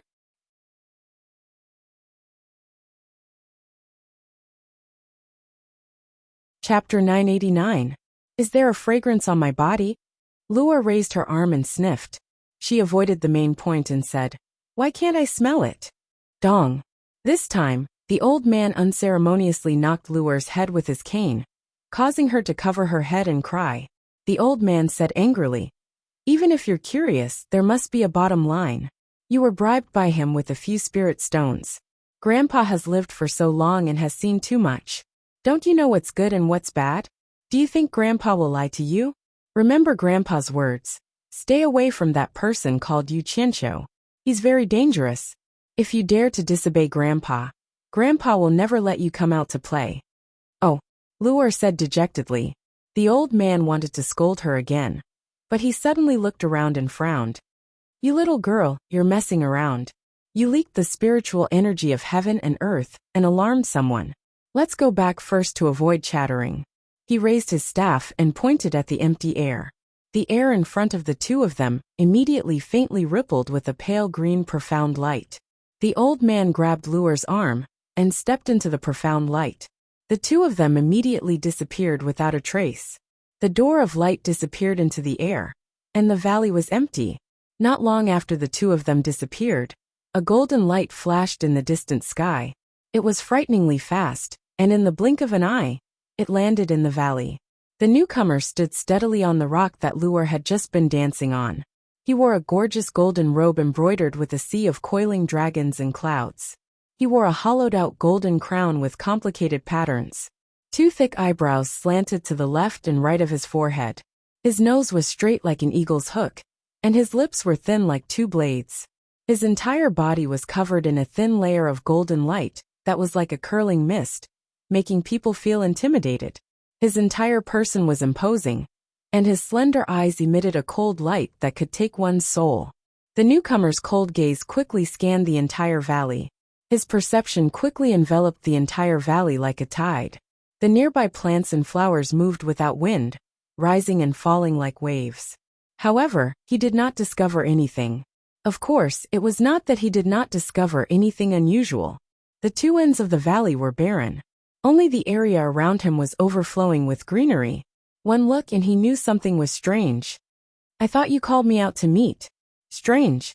When has old man Mu ever done something so senseless?" The person glanced at the surroundings again and muttered with a frown. "Why are you hiding? I have no ill intentions towards you. I just want to ask you about some things." Sigh. With a long sigh, the person turned into a streak of golden light and disappeared into the distant horizon in the blink of an eye. No one knew what had happened in this remote valley. Yu Qianqiu didn't know that he had been talked about here. He had just come out from the Wan Gutong branch, and Wan Gai had personally sent him to the entrance. The two of them looked up at the sky almost at the same time. The four heartless palace disciples who had been staring at Yu Qianqiu had disappeared. Wang Yi chuckled and said, "It seems that Ashgrey Cloud Trust has also retreated and withdrawn his people. I thought he really had the guts to go against the Immortal Palace." Yu Qianqiu immediately rolled his eyes and said, "What do you mean by that? What does my business with him have to do with the Immortal Palace? I, Yu Qianqiu, am an upright person. I will never use my power to oppress others." He looked in the direction of the Heartless Palace branch and said in a low voice, "I am preparing to make a trip to the Heartless Palace to see if the grudge between me and him can be resolved." Haha. Wang Yi smiled and nodded. He thought to himself, "You call this not using your power to oppress others? Why didn't I see you looking for him to resolve your grudge in the past?" Of course, he definitely wouldn't say this out loud. After sending Yu Qianqiu off with cupped fists, he couldn't help but frown and mumble to himself, "Why is this guy asking about the casting of the body in the 72 worlds?" After thinking for a while, he still couldn't figure it out, so he shook his head and walked in quickly. He still had to pass on the news to the Wan Gutong Palace. Outside the Heartless Palace branch, the people going in and out stopped at the entrance and whispered to each other. They watched as Yu Qianqiu slowly walked in with his hands clasped behind his back. They couldn't figure out what he was doing here. Those who had come to buy things and were about to leave didn't leave either. They all stayed to watch the show. A disciple of the Heartless Palace had already discovered him and quickly ran back inside to report it. Therefore, before Yu Qianqiu could step into the Heartless Palace branch, he was blocked at the entrance by Song Yin Xian and his people. Song Yin Xian's face darkened. He gritted his teeth and said, "What are you doing here?" He was worried now. He was worried that this fearless guy would purposely come here to cause trouble, because he had received the Celestial Emperor's decree. However, he couldn't touch this guy now. "Honored Song Yin, long time no see." Yu Qianqiu smiled and cupped his fists. "I am here to apologize to you. I hope you won't pursue what happened in the past." Everyone looked at each other. No matter how they listened, it was a little boring. Song Yin Xian's face darkened. He snorted and said, "Don't give me that. If you have something to say, say it. If you have anything to say, say it."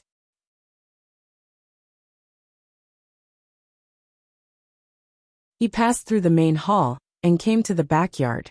He saw the great bright wheel sitting cross-legged on a stone platform under an old tree.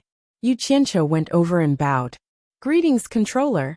The great bright wheel slowly opened its eyes and looked at him. It frowned. "Why do you want to see me? I'm warning you. Don't think you can swindle the Immortal Palace just because you received the Immortal Emperor's decree.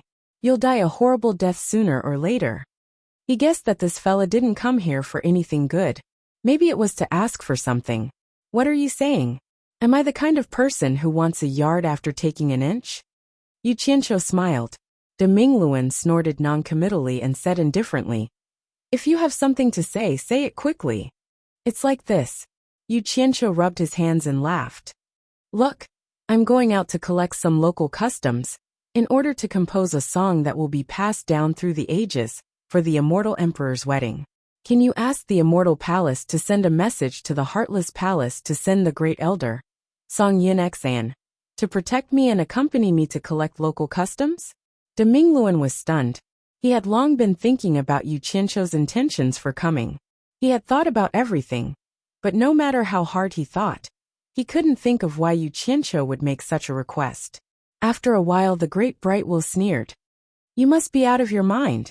Everyone knows you have a grudge against Song Yin Xian. What reason do I have to report to the Immortal Palace to send such a decree to the Heartless Palace? It's because I have a grudge against Song Yin Xian that I picked him."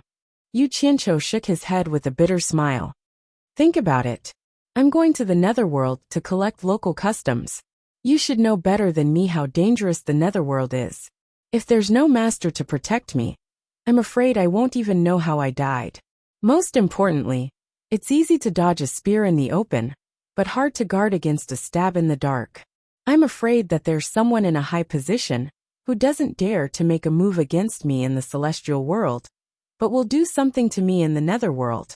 If the Immortal Palace sends Song Yin Xian to protect me, and something happens to me in the Netherworld, and ruin the Immortal Emperor's plan, he won't be able to escape punishment. Plus, I'm always on edge thinking that there's a master who wants to do something to me. I can't concentrate on composing a song for the immortal emperor. In short, he was the most reasonable person in the world. The reason why he went to talk to Song Yun Xian about reconciliation and cooperation was to get Song Yun Xian to protect him, who knew that Song Yun Xian wouldn't even give him a chance to continue talking. So he asked the Great Bright Wheel to ask the Immortal Palace to pressure the Heartless Palace.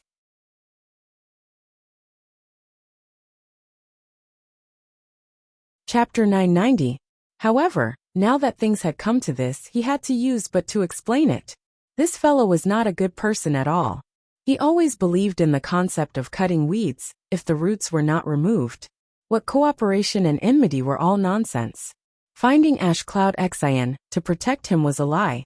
He wanted to find a chance to kill him. Normally, the best way was to flatten the entire Heartless Palace. However, it was impossible for him to flatten a colossus like the Heartless Palace with his current abilities. However, taking advantage of his current status as an imperial envoy, it was still possible to think of a way to kill Grey Cloud Xian first. This was why he spent so much effort to get Ash Cloud Xian to protect him. The reason? First of all, the chances of encountering danger in the netherworld were very high, so they really needed the help of an expert. With Grey Cloud Xian's current cultivation and the Heartless Palace's 3-in-1 sword-drawing stance, he was really a suitable candidate. Just the thought of having such an expert by his side made him excited.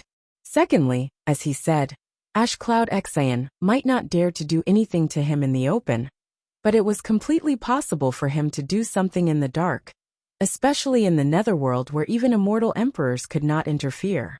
Now the only way was to tie Song Yun Xian's safety together. Then Song Yun Xian wouldn't dare to make a move against him. Lastly, this was what he wanted to do the most. As long as he brought Ash Cloud Xian with him, he would have a chance to get rid of this hidden danger. After all, Ash Cloud Xian would not dare to do anything to him at that time. Instead, he would have to work hard to protect him, and he would be able to do anything to him. Such a black-hearted method of killing several birds with one arrow had always been easy for him. Is that really the case?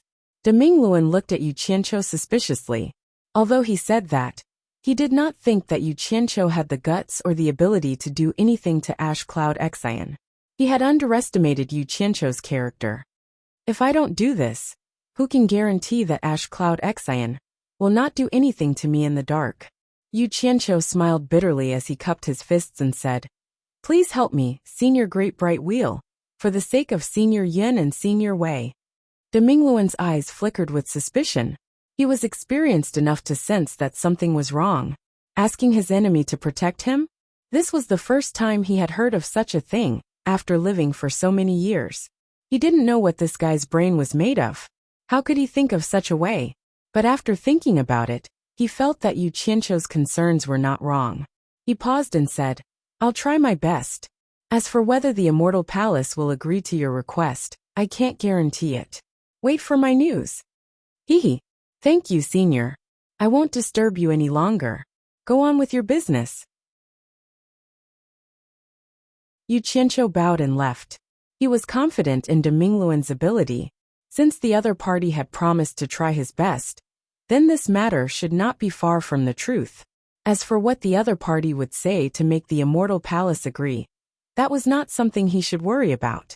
In the large conference room on the 21st floor of the World Commerce Association, under the watchful eyes of Yu Qianqiu, Hu Changshou distributed the corresponding amount of restriction-breaking pills, marrow-cleansing pills, and immortal ascension pills to everyone. Everyone looked at the immortal pills in their hands with mixed feelings. Yu Qianqiu had already explained the pros and cons of taking these immortal pills. Although they could quickly improve their cultivation, there would be a certain shackle on their future cultivation after taking them.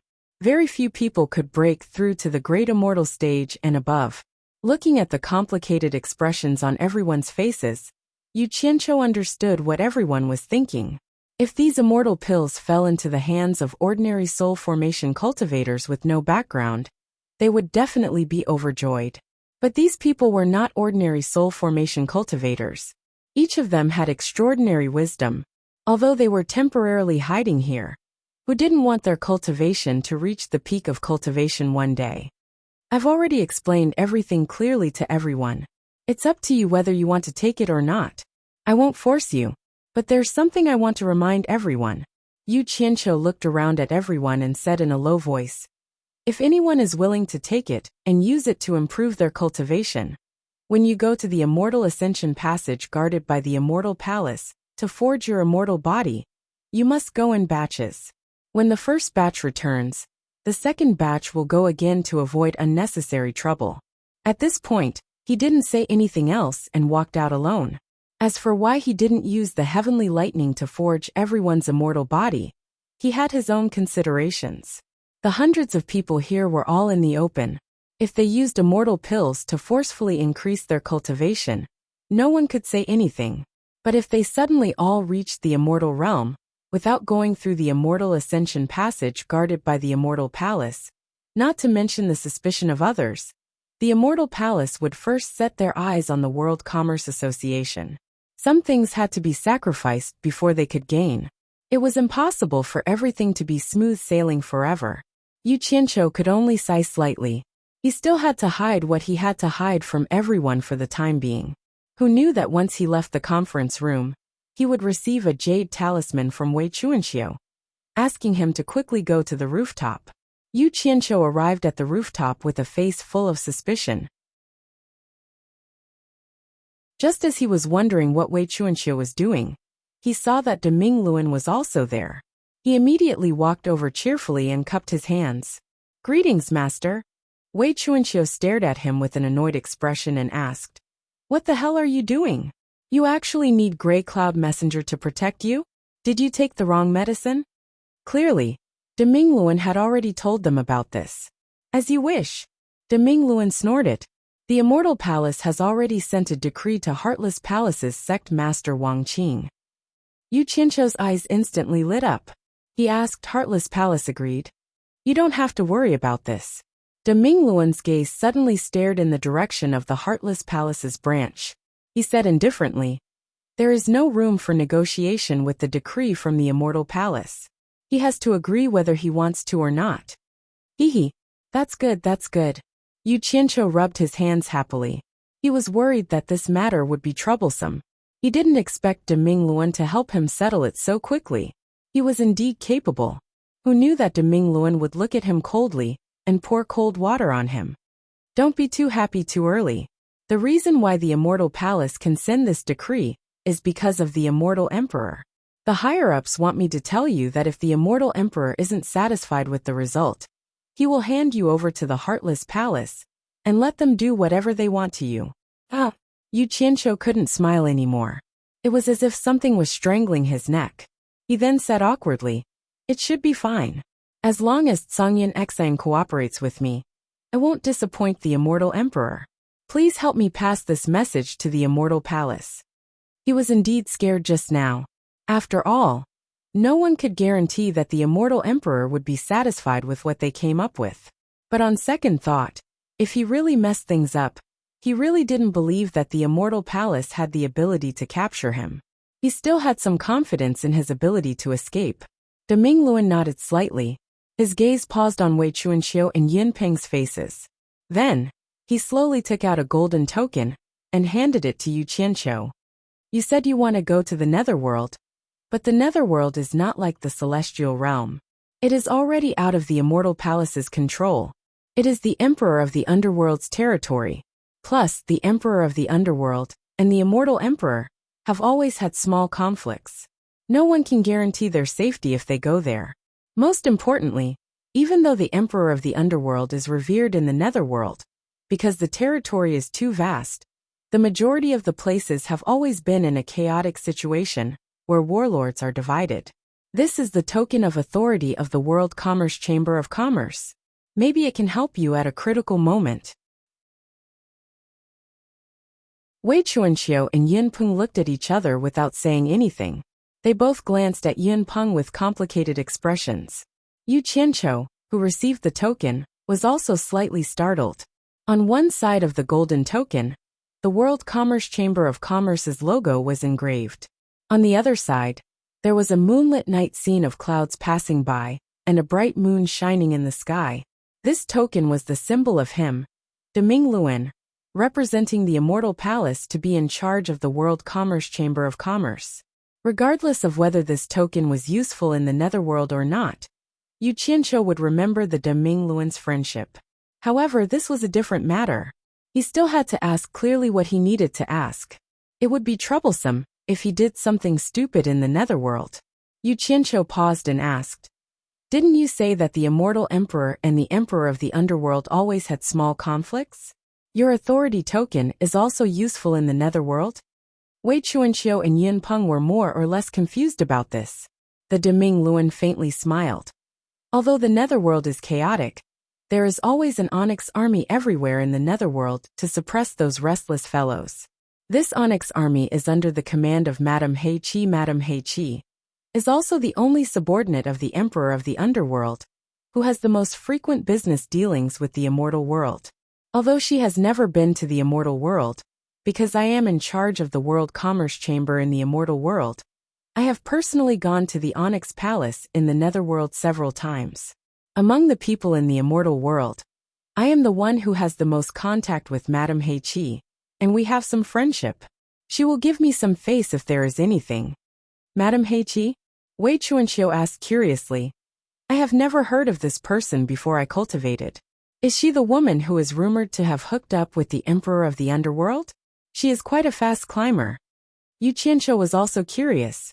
He had heard of Madame He Qi in the Immortal World. It was said that she had a high position in the Netherworld. However, these were all rumors. He didn't know the specifics. Hooked up with the Emperor of the Underworld? Is it that easy to hook up with the Emperor of the Underworld? Forget it. In short, this woman is the Emperor of the Underworld's favorite concubine. Her power in the Netherworld is indeed extraordinary. Deming Luan shook his head and looked at Yu Qianqiu. You are in the chaotic land of the Netherworld. If you encounter any trouble, you can use my token to find the Onyx army.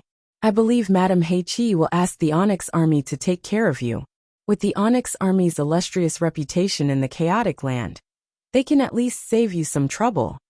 Yu Qianqiu nodded and asked hesitantly, I wonder what kind of person this Madame He Qi is? Is it easy to get along with her? Deming Luan paused for a moment and said slowly with an expressionless face, Her cultivation is about the same as mine, but her heart is higher than the sky. She may be ambitious, but her ability is average. She is just relying on the prestige of the Emperor of the Underworld. Unfortunately, she doesn't know her place. In short, she is just a vicious woman. You won't have any conflict of interest with her. As long as you don't offend her, she won't do anything to you. Chapter 991. Got it. Yu Qianqiu put away the token. He was a little excited. What did it mean to be on his side?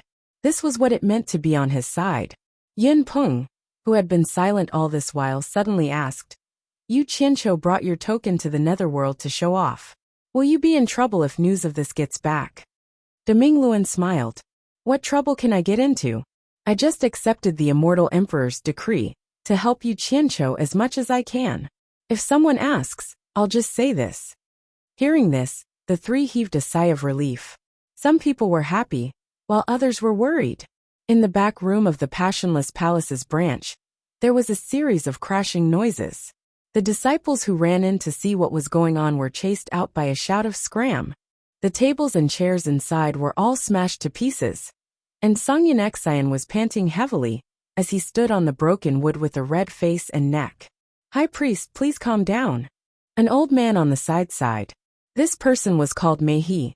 He was also one of the priests of Passionless Palace.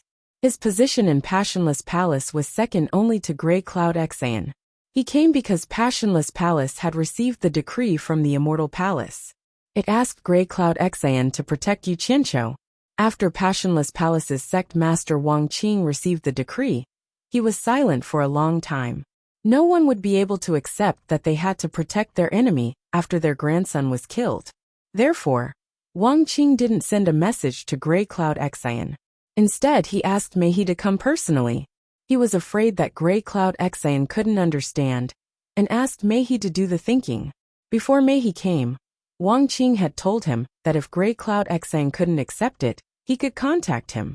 As expected, Grey Cloud Xian was furious. He really couldn't understand it. He almost destroyed the Passionless Palace's branch.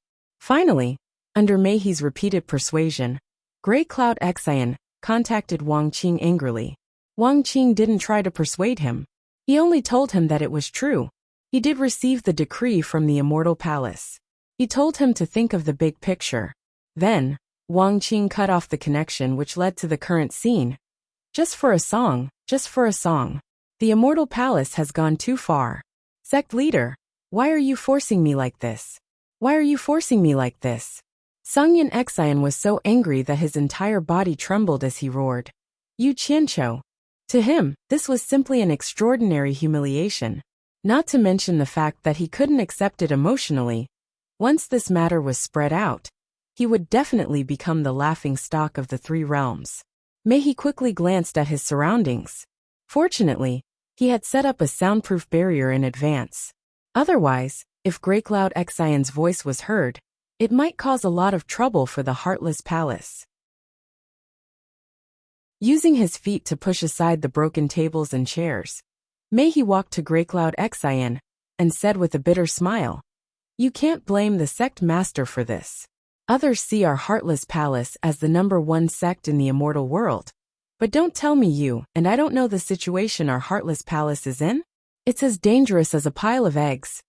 Why are they bullying people like this? Why are you bullying me like this? What do you take us for? Were they worse than pigs and dogs? This is a great humiliation." Grey Cloud Xian clenched his fists and choked with sorrow. Tears streamed down his face, covering his clothes. The scene was very tragic. This undoubtedly explained the problem. He knew that there were some things he couldn't fight back. High Priest. Meihe grabbed Grey Cloud Xian's clenched fists and shook them. Aren't we worse than pigs and dogs in the Immortal Palace's eyes? Do you think the sect master is feeling good? But we have to look at the big picture. As he spoke, he suddenly transmitted his voice. I'm afraid that the Immortal Palace is using Yu Qianqiu to test our Heartless Palace. What does this mean? Before we came, the sect master told me to tell you. Endure humiliation for the greater good. The sect master told me to tell you that his cultivation level is probably not far from breaking through to the late Immortal Emperor stage. Also, our Heartless Palace already has the 6th form of the sword drawing style. The sect master has been hiding it all this time, waiting for the moment when he's certain of victory. Grey Cloud Xian's body shook when he heard this. His eyes were filled with tears as he exclaimed, "The 6th form. Could it be that the sect master?" He wanted to say that the sect master was waiting for the right time to challenge the Immortal Emperor, but Meihe patted his fists and stopped him with telepathic transmission. High Priest, be careful with your words. The sect leader has never mentioned this matter to anyone. He doesn't even feel at ease communicating with you through the transmission technique. But in order to let you know what's going on, he leaked this matter and specially asked me to make this trip. We can't let down the sect leader's painstaking efforts. What the sect master needs the most now is time. Once the time is right, all the old and new grudges can be settled in one day. Grey Cloud Xian was stunned and didn't speak. His eyes were shining. He really didn't expect that the Heartless Palace only had 5 sword stances for so many years. Ever since he was in a desperate situation, he instantly comprehended and executed the 5th stance. He was the clearest about its might. He was confident that few experts in the intermediate stage of the 3 realms would be able to block this move of his. But he didn't expect that the sect master had already created the 6th form of the sword drawing style. How powerful would it be? He couldn't help but get excited thinking about it. He naturally understood the sect master's painstaking efforts. He wanted him to endure the humiliation and give the sect master more time. Once the sect master broke through to the late-stage Immortal Emperor, the Heartless Palace's 6th form of the sword drawing style would be revealed in the celestial world. At that time, it would definitely shock the 3 realms. For the sect master, for the Heartless Palace, I, Grey Cloud Xian, will swallow this humiliation. Grey Cloud Exion clenched his fists and said while gritting his teeth. Since he could get to this point in the celestial world, he naturally knew what was good and what was bad. Once the sect leader Wang Qing defeated the celestial emperor with the sixth move, the sword-drawing style, then the status of him, the number 2 figure of the Heartless Palace, in the celestial world, could be imagined. High Priest, you're so righteous. He patted Grey Cloud Exion's fist. His tense gaze relaxed, and he heaved a sigh of relief in his heart. Before he came, Wang Qing had told him that if he told Grey Cloud Exion such a top-secret matter, and Grey Cloud Exion still wasn't willing to endure the humiliation, then what was the point of keeping such a person in the Heartless Palace? To be exact, if Mehi had seen even the slightest hesitation in Grey Cloud Exion, he would have immediately launched a fatal sneak attack when Grey Cloud Exion was unprepared. That way, he would never have the chance to reveal the secret of the sect master Wang Qing. After that, the Heartless Palace would naturally push the blame onto Grey Cloud Exion. If Grey Cloud Exion was dead, then Yu Qianqiu wouldn't have an excuse to say that he was worried that Grey Cloud Exion would backstab him and affect his work for the Immortal Emperor. At least he would be able to answer to the Immortal Palace. In reality, the Heartless Palace's sect master Wang Qing didn't want to be too ruthless. After all, apart from him, the only person in the Heartless Palace who had mastered the 3-sword drawing style was Grey Cloud Exion. He was definitely a great help to the Heartless Palace. If Wang Qing really defeated the Immortal Emperor in the future, how could he not have a reliable top-notch expert under him? However, people at Wang Qing's level would weigh the pros and cons of everything, and would never be soft-hearted when it came to abandoning things. Grey Cloud Exion didn't know that he had already taken a trip to the gates of hell. Instead, he swore solemnly and gritted his teeth. Yu Qianqiu, let's see how long you can be so smug for. He sneered. He's just a fox borrowing the tiger's might. A mantis trying to stop a chariot is overestimating its own capabilities. High Priest, you'll have to suffer for a while. After the Immortal Emperor's wedding, we'll find a chance to deal with him. At this moment, a disciple outside weakly shouted, High Priest, World Commerce's sect master Yu Qianqiu is outside asking to see you. Damned bastard, he really came quickly. Is he here to humiliate me? Grey Cloud Exion pointed his finger towards the outside, once again with a look of uncontrollable anger. He shook his head at him. He looked at the messy room, and quickly put all the messy things into his storage bracelet. Grey Cloud Exion calmed his emotions, and wiped his face to dry the tears on his clothes. Then he removed the soundproof barrier and shouted, Get him in here! This shout was so loud that even Yu Qianqiu, who was outside the gate, was shocked, let alone the yes-man disciples outside. He muttered in his heart, Could it be that this old man is so daring that he dares to harm me? He wondered if Heartless Palace had conveyed the Immortal Palace's decree to this old man. However, he felt that he was worrying too much. Since this old man wanted him to get in here, then he must have received a notice. Yu Qianqiu chuckled. He didn't wait for the disciple who went to report to come out to summon him, and he walked in casually. With Grey Cloud Exion's shout, the other disciples of Heartless Palace didn't stop him. However, the disciples who came here to trade looked at him with disdain. They didn't know why this guy wouldn't let Grey Cloud Exion go. They guessed that this guy was using his master's power. With the Immortal Emperor's decree, he was purposely humiliating Grey Cloud Exion. Was this revenge for the humiliation he suffered in the Paradise Wonderland? When Yu Qianqiu entered the inner room of the rear hall, he discovered that the room was empty. He couldn't help but feel that it was strange. However, when he saw traces of tables and chairs on the floor, he quickly swept his gaze around the room. When he saw traces of things being smashed on the floor and walls, he immediately understood everything. Someone was probably furious, and was smashing things to vent his anger. Finally, his gaze landed on an old man who was standing side by side with Grey Cloud Exion.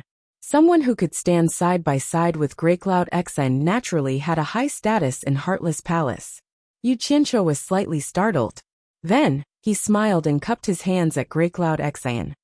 Elder Grey Cloud Exion, may I know who this person is? Without Grey Cloud Exion's introduction, Mei snorted coldly and said, "This old man is Heartless Palace's consecrator Mei. You are that infamous scoundrel sect master Yu Qianqiu in the immortal world?" The immortal palace's decree only asked Greycloud Xian to protect Yu Qianqiu. It didn't say that he couldn't be humiliated. These words were no less than a slap to the face. Yu Qianqiu was unhappy when he heard it. He could be afraid of anyone, but the Heartless Palace. If he retreated now, Greycloud Faith's face would be ugly in the future. Damn, this can't be allowed to continue. His face darkened. I don't care if you don't have a river or a ditch. You're already so old. Watch your mouth. Don't ask for trouble.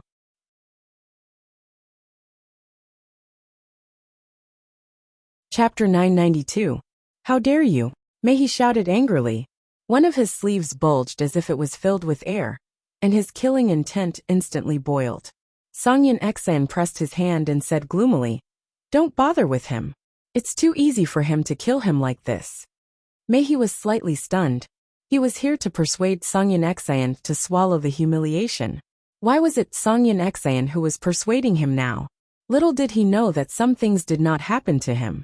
Putting oneself in someone else's shoes and experiencing it personally were two completely different things. With his identity and status, how many people dared to bully him? Yu Qianqiu's mouth was born to provoke people like them. Ordinary people could not bear it, let alone a person who was usually high and mighty. "Kill me." Yu Qianqiu's face wrinkled and he sneered. "I'm standing right here.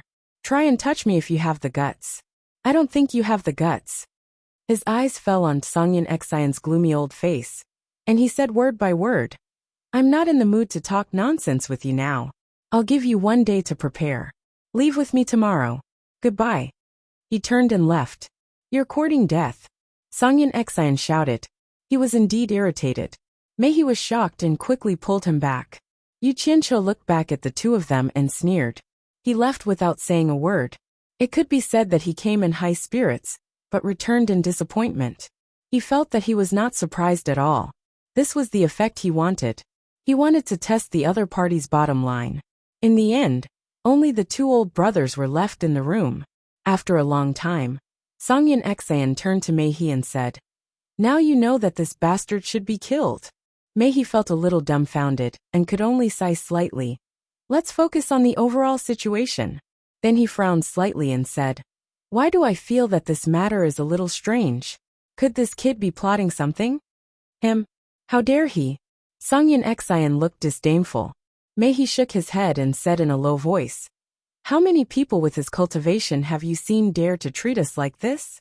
How can he be so calm in front of us? How can an ordinary rogue have this kind of calmness? He probably had ulterior motives for doing so. High Reverend, it's best to be careful. He's just relying on the support of the immortal palace." Songyan Xian coldly snorted. Although that was what he said, it could be seen from his slightly contracted pupils that he was already on guard. Not long after the two of them calmed down, a disciple who was in charge of gathering information suddenly came to report that rumors were spreading in the illusory immortal city, saying that the immortal palace had ordered the Grey Cloud letters to protect Yu Qianqiu. Upon hearing this news, Songyan Xian, who had finally calmed down, was stunned.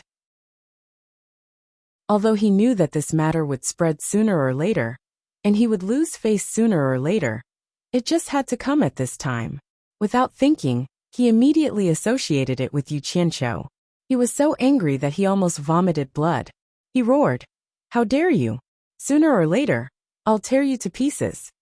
With a flushed face, he swung his palm. Boom! A wall collapsed and dust filled the air. The two brothers stood there motionlessly. The entire illusory immortal city was indeed in an uproar because of this news. Everyone felt that this was impossible. How was it possible for Songyan Xian to protect the enemy who killed his grandson Yu Qianqiu? Therefore, everyone continuously verified the authenticity of the news. In the end, the more they couldn't find the truth, the more exaggerated the rumors became. The next day, Yu Qianqiu, who had settled the matters of the World Commerce Association, once again descended in high spirits outside the Passionless Palace branch. He amiably nodded at the disciples who were originally entering and exiting the branch, but were now stunned at the entrance.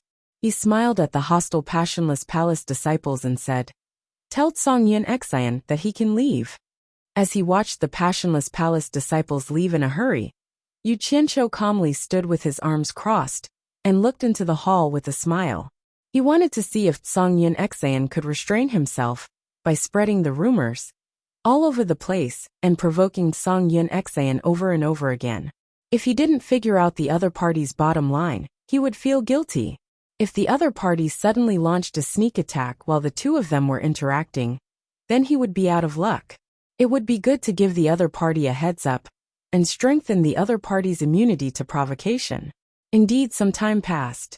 The two gloomy brothers finally adjusted their mentality and slowly walked out.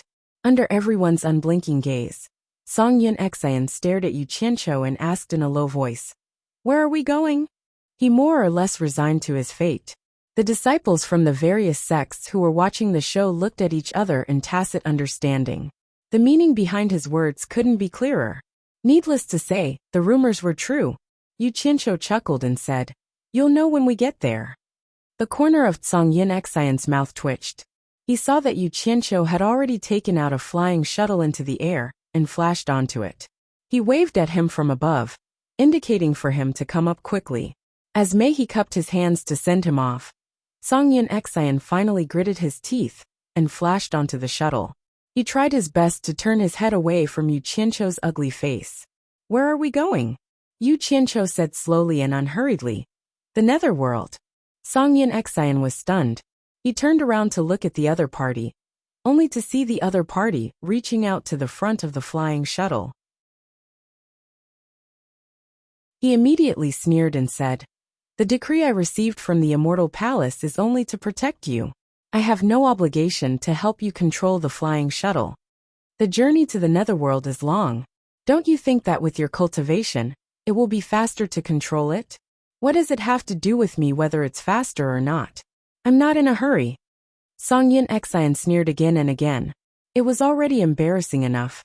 How could he help Yu Qianqiu control the flying shuttle in front of everyone? "I have nothing to say. If you ruin the Immortal Emperor's plan, I'm afraid you won't be able to bear the consequences." Yu Qianqiu was also stubborn. However, Song Yin Xian was not moved. "Don't give me that. Do you think the people of the Immortal Palace are all idiots? Fine. I won't talk about this anymore. I don't want you to say that I'm using the Immortal Emperor to threaten you. You don't put the Immortal Emperor in your eyes anyway." Yu Qianqiu looked around the entire illusory immortal city and said, "I can control it too. I was just about to bring you around illusory immortal city a few more times, and let everyone witness the might of your gray cloud trust." Song Yin Xian snorted and slowly floated to the side of the flying shuttle. He sneered and said, "The flying shuttle is yours. Go around as many times as you want. Sorry, I won't be accompanying you." The conversation between the two of them was clearly heard by the people below, and some of them even couldn't help but laugh. "Good. Very good. You win." Ouch. At this time, Yu Qianqiu suddenly exclaimed.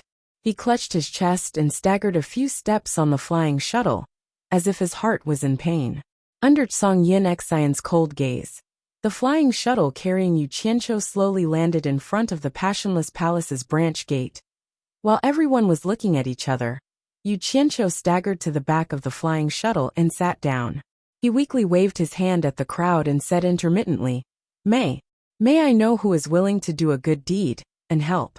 Help me tell the Chamber of Commerce Alliance that I've been angered to the point where I'm depressed and my mental state isn't good.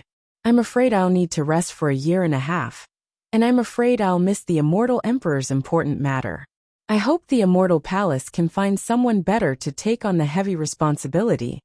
After saying that, he lay on the flying shuttle and panted as if he could stop breathing at any time. Everyone was speechless. No matter what, he was the sect master of the World Commerce Alliance.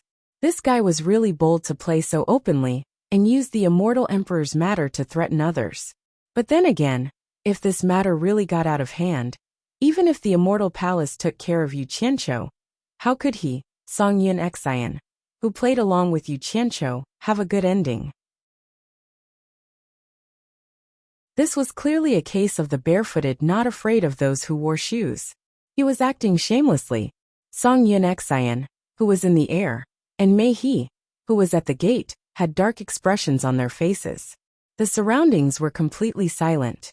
Everyone's gazes looked at Song Yin Xian from time to time, then looked at Yu Qianqiu, who was about to fall asleep in the flying shuttle. High Priest. Mei He's voice came to Song Yin Xian's ears with a long sigh. Song Yin Xian's expression changed. Right now, he wanted to skin Yu Qianqiu alive, but in the end he still gave in. In his eyes, Yu Qianqiu was just a little trash, and it was not worth it for him to be unlucky together with him. The figure in the air suddenly disappeared, and Song Yin Xian stood at the front of the flying shuttle on the ground. A gust of air rushed in all directions, and the flying shuttle suddenly stabbed into the sky. The passionless palace branch's gate was filled with boos and hisses. Yu Qianqiu, who was lying in the flying shuttle with his eyes half closed, finally opened his eyes. Looking at the white clouds floating in the blue sky, the resentment he felt from being humiliated in front of everyone in the Paradise Immortal realm was finally vented a little, and his entire body felt much better. Looking at Song Yin Xian in front of him, who didn't even turn his head back, the scenes that had happened in Wu Xiong's mansion once again appeared in his mind. In fact, it didn't take more than a day for the things that had happened in the Hallucination Immortal City to spread to Wu Xiong's External Affairs Grand Commander's mansion in the Paradise Immortal realm. In the beautiful back garden, in a pavilion with rolled-up beaded curtains, the golden-robed External Affairs Grand Commander's wife, Mu Tianjiao, was sitting in the pavilion with a frown on her face. Her father, Mu Bing, was constantly ridiculing Yu Qianqiu's shameless actions in the Hallucination Immortal City.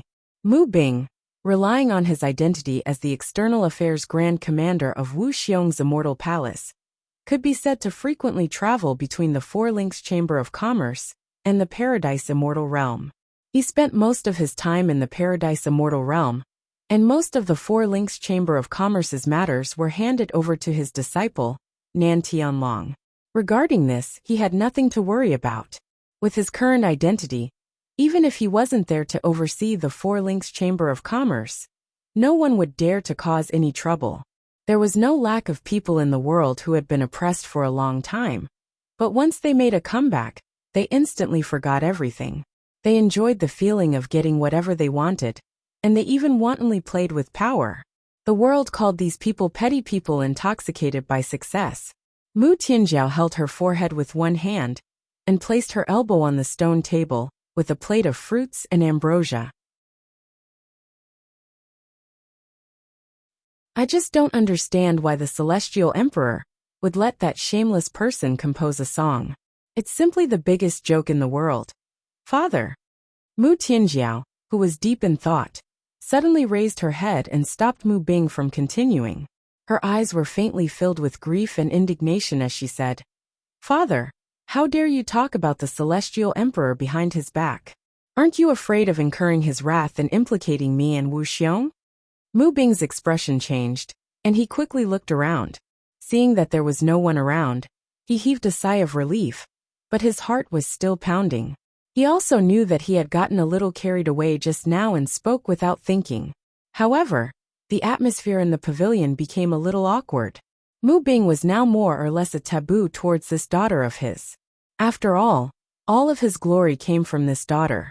In the end, it was Mu Tianjiao's expression that eased first. No matter how bad the other party was, he was still her father. She faintly sighed and said, "Father, please don't talk nonsense in the future. Just treat it as thinking about your daughter's happiness, and leave some leeway in your mouth." Of course. It was just a slip of the tongue, that's all." Seeing that his daughter was no longer angry, Mu Bing quickly took the opportunity to explain, "I'm not talking about the Celestial Emperor. In fact, what I want to say is that the real culprit is that woman with the surname Liu. She must have said something to Immortal Empress Ji Wu. Otherwise, why would the Celestial Emperor let that Yu Qianqiu compose a song? Look at that Yu Qianqiu. He's a typical despicable person. Once he succeeds, he considers everyone beneath him and acts recklessly in the illusionary immortal city." Mu Tianjiao slowly stood up, looked at Mu Bing, and earnestly said, "Father, listen to me. After all, that Yu Qianqiu once did our Mu clan a favor. Back in the Divine Ruin realm, if it wasn't for his help, I would have already died there. Even if we don't put that aside, he doesn't have any deep hatred towards us. So why do you hate him so much? Just why? It's just that I can't stand his despicable behavior. Mu Bing weakly replied. In reality, it was because Yu Qianqiu made him lose face at Mu Tianjiao's wedding last time. His current temperament no longer allowed his subordinates to be rude to him, and Yu Qianqiu was now a typical servant in his eyes. Not to mention, Yu Qianqiu talked back to him in front of so many people, which seriously hurt his self-esteem. Recently, he had already prepared to use his powerful influence to teach Yu Qianqiu a good lesson and let Yu Qianqiu know what it meant to have a difference in status. Who would have thought that at this time, Yu Qianqiu would suddenly receive the decree of the Celestial Emperor, a decree personally issued by the Celestial Emperor. While Mu Bing felt a taboo, he was also a little jealous. As Wu Xiong's father-in-law, he had never received a decree from the Celestial Emperor, but a lowly servant actually received such an honor. Old resentment and current jealousy made his heart feel very uncomfortable. Whether he is a true gentleman or a despicable person, it has nothing to do with us. Mu Tianjiao suddenly paused as if she noticed something. Her bright eyes stared at Mu Bing's face, and she bit her lips. Father, do you want to do something to him? Oh, what does father-in-law want to do to who? A hearty laughter suddenly came from outside. The father and daughter turned their heads to look and saw Wu Xiong striding from the entrance of the garden with a smile on his face. Mu Bing also immediately smiled and quickly walked out of the pavilion. He looked at Wu Xiong and smiled. The Grand Commander has returned. Father-in-law. Wu Xiong very politely clasped his hands together, then reached out to grab Mu Tianjiao's hand. The two of them smiled at each other and walked into the pavilion. They sat on opposite sides of the stone table, giving off the feeling that they were close friends. Wu Xiong looked at Mu Bing, who followed them in, then looked at Mu Tianjiao and asked, Madam, what did you say father-in-law wants to do? Why don't you tell me?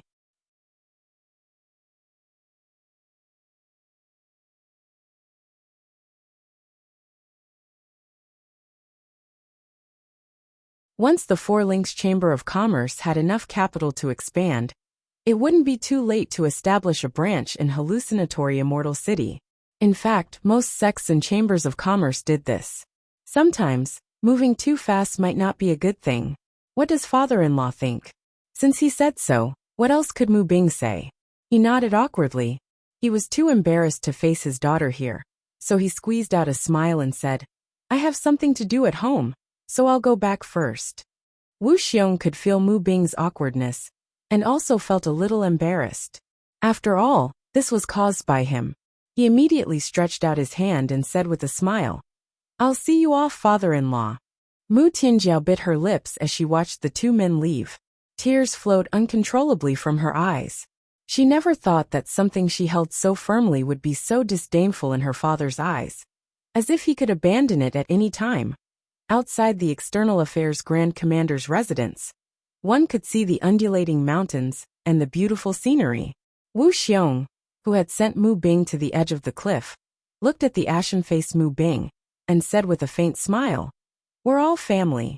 Father-in-law, please don't take Madam's words to heart. You should know that she has no ill intentions towards you. Mu Bing's lips moved. After a moment of hesitation, he said, It's not like that. The reason why Tianjiao is so angry is that Yu Qianqiu is to blame. Yu Qianqiu? Wu Xiong was stunned. For a moment, he couldn't figure out why this matter had something to do with Yu Qianqiu. He asked in surprise, What does it have to do with Yu Qianqiu? She was fine before. It was only because she heard about Yu Qianqiu's shameless actions in the mystic Immortal City that she became unhappy after I said a few words about Yu Qianqiu. That's why she lost her temper and wanted me, her father, to leave. Sigh. Mu Bing's eyes flickered. Wu Xiong's gaze instantly turned cold. He looked at Mu Bing and said indifferently, What do you mean by this? Please don't misunderstand, Grand Commander. It's not what you think. Mu Bing waved his hand. He naturally wouldn't say that he wanted to use someone else to do his dirty work. He sighed and explained, Grand Commander, You might not know this, but when Yu Qianqiu first came to my Four Links Chamber of Commerce, he once pursued Tianjiao. I could tell at a glance that he wasn't a good person, so I firmly opposed him. Tianjiao also didn't take a liking to him, but I couldn't stand that guy's relentless pestering, so I might have been tempted. Fortunately, I noticed that something was wrong in time and drove that kid away. However, that kid couldn't forget my Tianjiao. Later, when the Grand Commander proposed to you, that kid was afraid of the Grand Commander's prestige and gave up. However, I never imagined that you would invite him on the day of your wedding. That's why I was so unhappy at the time and was a little rude to him. A suppressed murderous aura faintly circulated around Wu Xiong's body. How many men could tolerate another man coveting their beloved woman? His eyes flickered as he recalled Mu Tianjiao's first night. He felt that she hadn't done anything wrong to him, so his killing intent gradually retracted. Wu Xiong said indifferently, "Father-in-law, let's not mention the past. Otherwise it won't be good for anyone. Not to mention, I don't want to pursue the past." Mu Bing was slightly surprised. He didn't think that Wu Xiong would be so magnanimous. However, when he recalled the killing intent Wu Xiong emitted earlier, he regained his confidence and said, "But I can't stand to see such an ambiguous matter. That kid's mouth is famous for being foul. I'm afraid that he will say something that will affect Tianjiao's reputation. As a parent, how can I tolerate such a thing happening? If there are any signs, I must find a way to put an end to it." Wu Xiong was startled and suspiciously asked, "You want to kill him?" Mu Bing firmly nodded. Wu Xiong immediately frowned and said, "Father-in-law, don't be reckless. He received the immortal emperor's decree to carry out his mission. If something happens to him, it's not something you or I can bear." "But I heard that he wants to go to the netherworld." Mu Bing gloomily looked at Wu Xiong and said word by word, "If something happens to him in the netherworld, what does it have to do with you and me?" Wu Xiong looked at Mu Bing in surprise. He didn't expect Mu Bing to be so scheming. It seemed that he had underestimated Mu Bing. Wu Xiong originally wanted to persuade him to let go, but for some reason, he thought of the golden statues in his bedroom. It was a gift from Yu Qianqiu to congratulate him on his wedding. It had always been placed on Mu Tianjiao's dressing table with the words "Forever and Earth" carved on it. Occasionally, he would see Mu Tianjiao staring at the golden statue in a daze. When he asked her why, she said that she hoped the two of them could be as eternal as the words carved on the statue. However, at this moment, he couldn't help but have a big question mark in his heart. Was there no other reason? For a moment he felt a stabbing pain in his heart. Wu Xiong slowly said, "Father-in-law, you should give up. He has Songyan Xian by his side to protect him. Right now, Songyan Xian's cultivation has reached the mid-stage of the Immortal Emperor stage. He has also mastered the Heartless Palace's famous 3 swords as one sword drawing form. Not to mention father-in-law, even I am not his match." Although Wu Xiong's words were meant to dissuade him, Mu Bing's 7 apertures were miraculously smooth today. Their hearts were connected, and he could actually hear the softness in Wu Xiong's tone. Therefore, it could be said that sometimes, the power of hatred was extraordinary and could make people stronger. Mu Bing sneered and said, "Songyan Xian has a grudge with him for killing his grandson. I don't believe that Songyan Xian can protect him at all times without any complaints. Moreover, the netherworld is chaotic. Anything can happen. If something happens to Yu Qianqiu, what can Songyan Xian do?" Hearing this, Wu Xiong was even more surprised. He couldn't help but size up Mu Bing again. How could a person with such schemes and methods manage the Four Links Chamber of Commerce to such a state? He originally wanted to test Mu Bing to see how capable he was. If he really had the ability, there was no harm in letting him try. If he didn't, then it was better to let him give up on the idea as soon as possible to avoid unnecessary trouble. However, he didn't expect Mu Bing to have some tricks up his sleeve. Wu Xiong still wanted to test him, so he slowly shook his head and said, "Even if Songyan Xian has times of carelessness, that guy is also a capable person. I'm sure father-in-law has heard of the battle at the Life and Death Mound. I'm afraid ordinary people are not his match." The meaning behind his words was very clear. He was saying that Mu Bing was not Yu Qianqiu's match. It's fine that I'm not his match. Humans die for wealth and birds die for food. I'm sure there are many people who are his match. Mu Bing revealed an unfathomable smile, implicitly pointing out that he would use others to deal with Yu Qianqiu. Wu Xiong was afraid that if Mu Bing used force, he would be implicated. However, seeing that Mu Bing's thoughts were so clear that he wouldn't personally take action, Wu Xiong immediately felt relieved. He faintly smiled and said, "It seems that father-in-law has made up his mind to go to the netherworld. However, the netherworld is chaotic, and this son-in-law is very worried about father-in-law's safety. Fortunately, when this son-in-law was handling the external affairs of the Immortal Palace, I had some friendly relations with some of the commanders of the netherworld's Dark Nether Army. If father-in-law encounters any trouble, there is no harm in asking for help from the Dark Nether Army. Tell them that you are my father-in-law. I'm sure they will give me some face." Mu Bing was overjoyed. His 4 Links Chamber of Commerce had done business in the netherworld, so he naturally knew of the Dark Nether Army's illustrious reputation in the netherworld. With the Dark Nether Army's help, even if Yu Qianqiu was protected by Zhangyan Xian, killing him would be a piece of cake. His confidence immediately soared as he cupped his hands and said, "The great commander is very busy. It's rare for you to have a rest, so I won't disturb you any longer. Farewell." You're tuning in to the Journey of the Soul YouTube channel.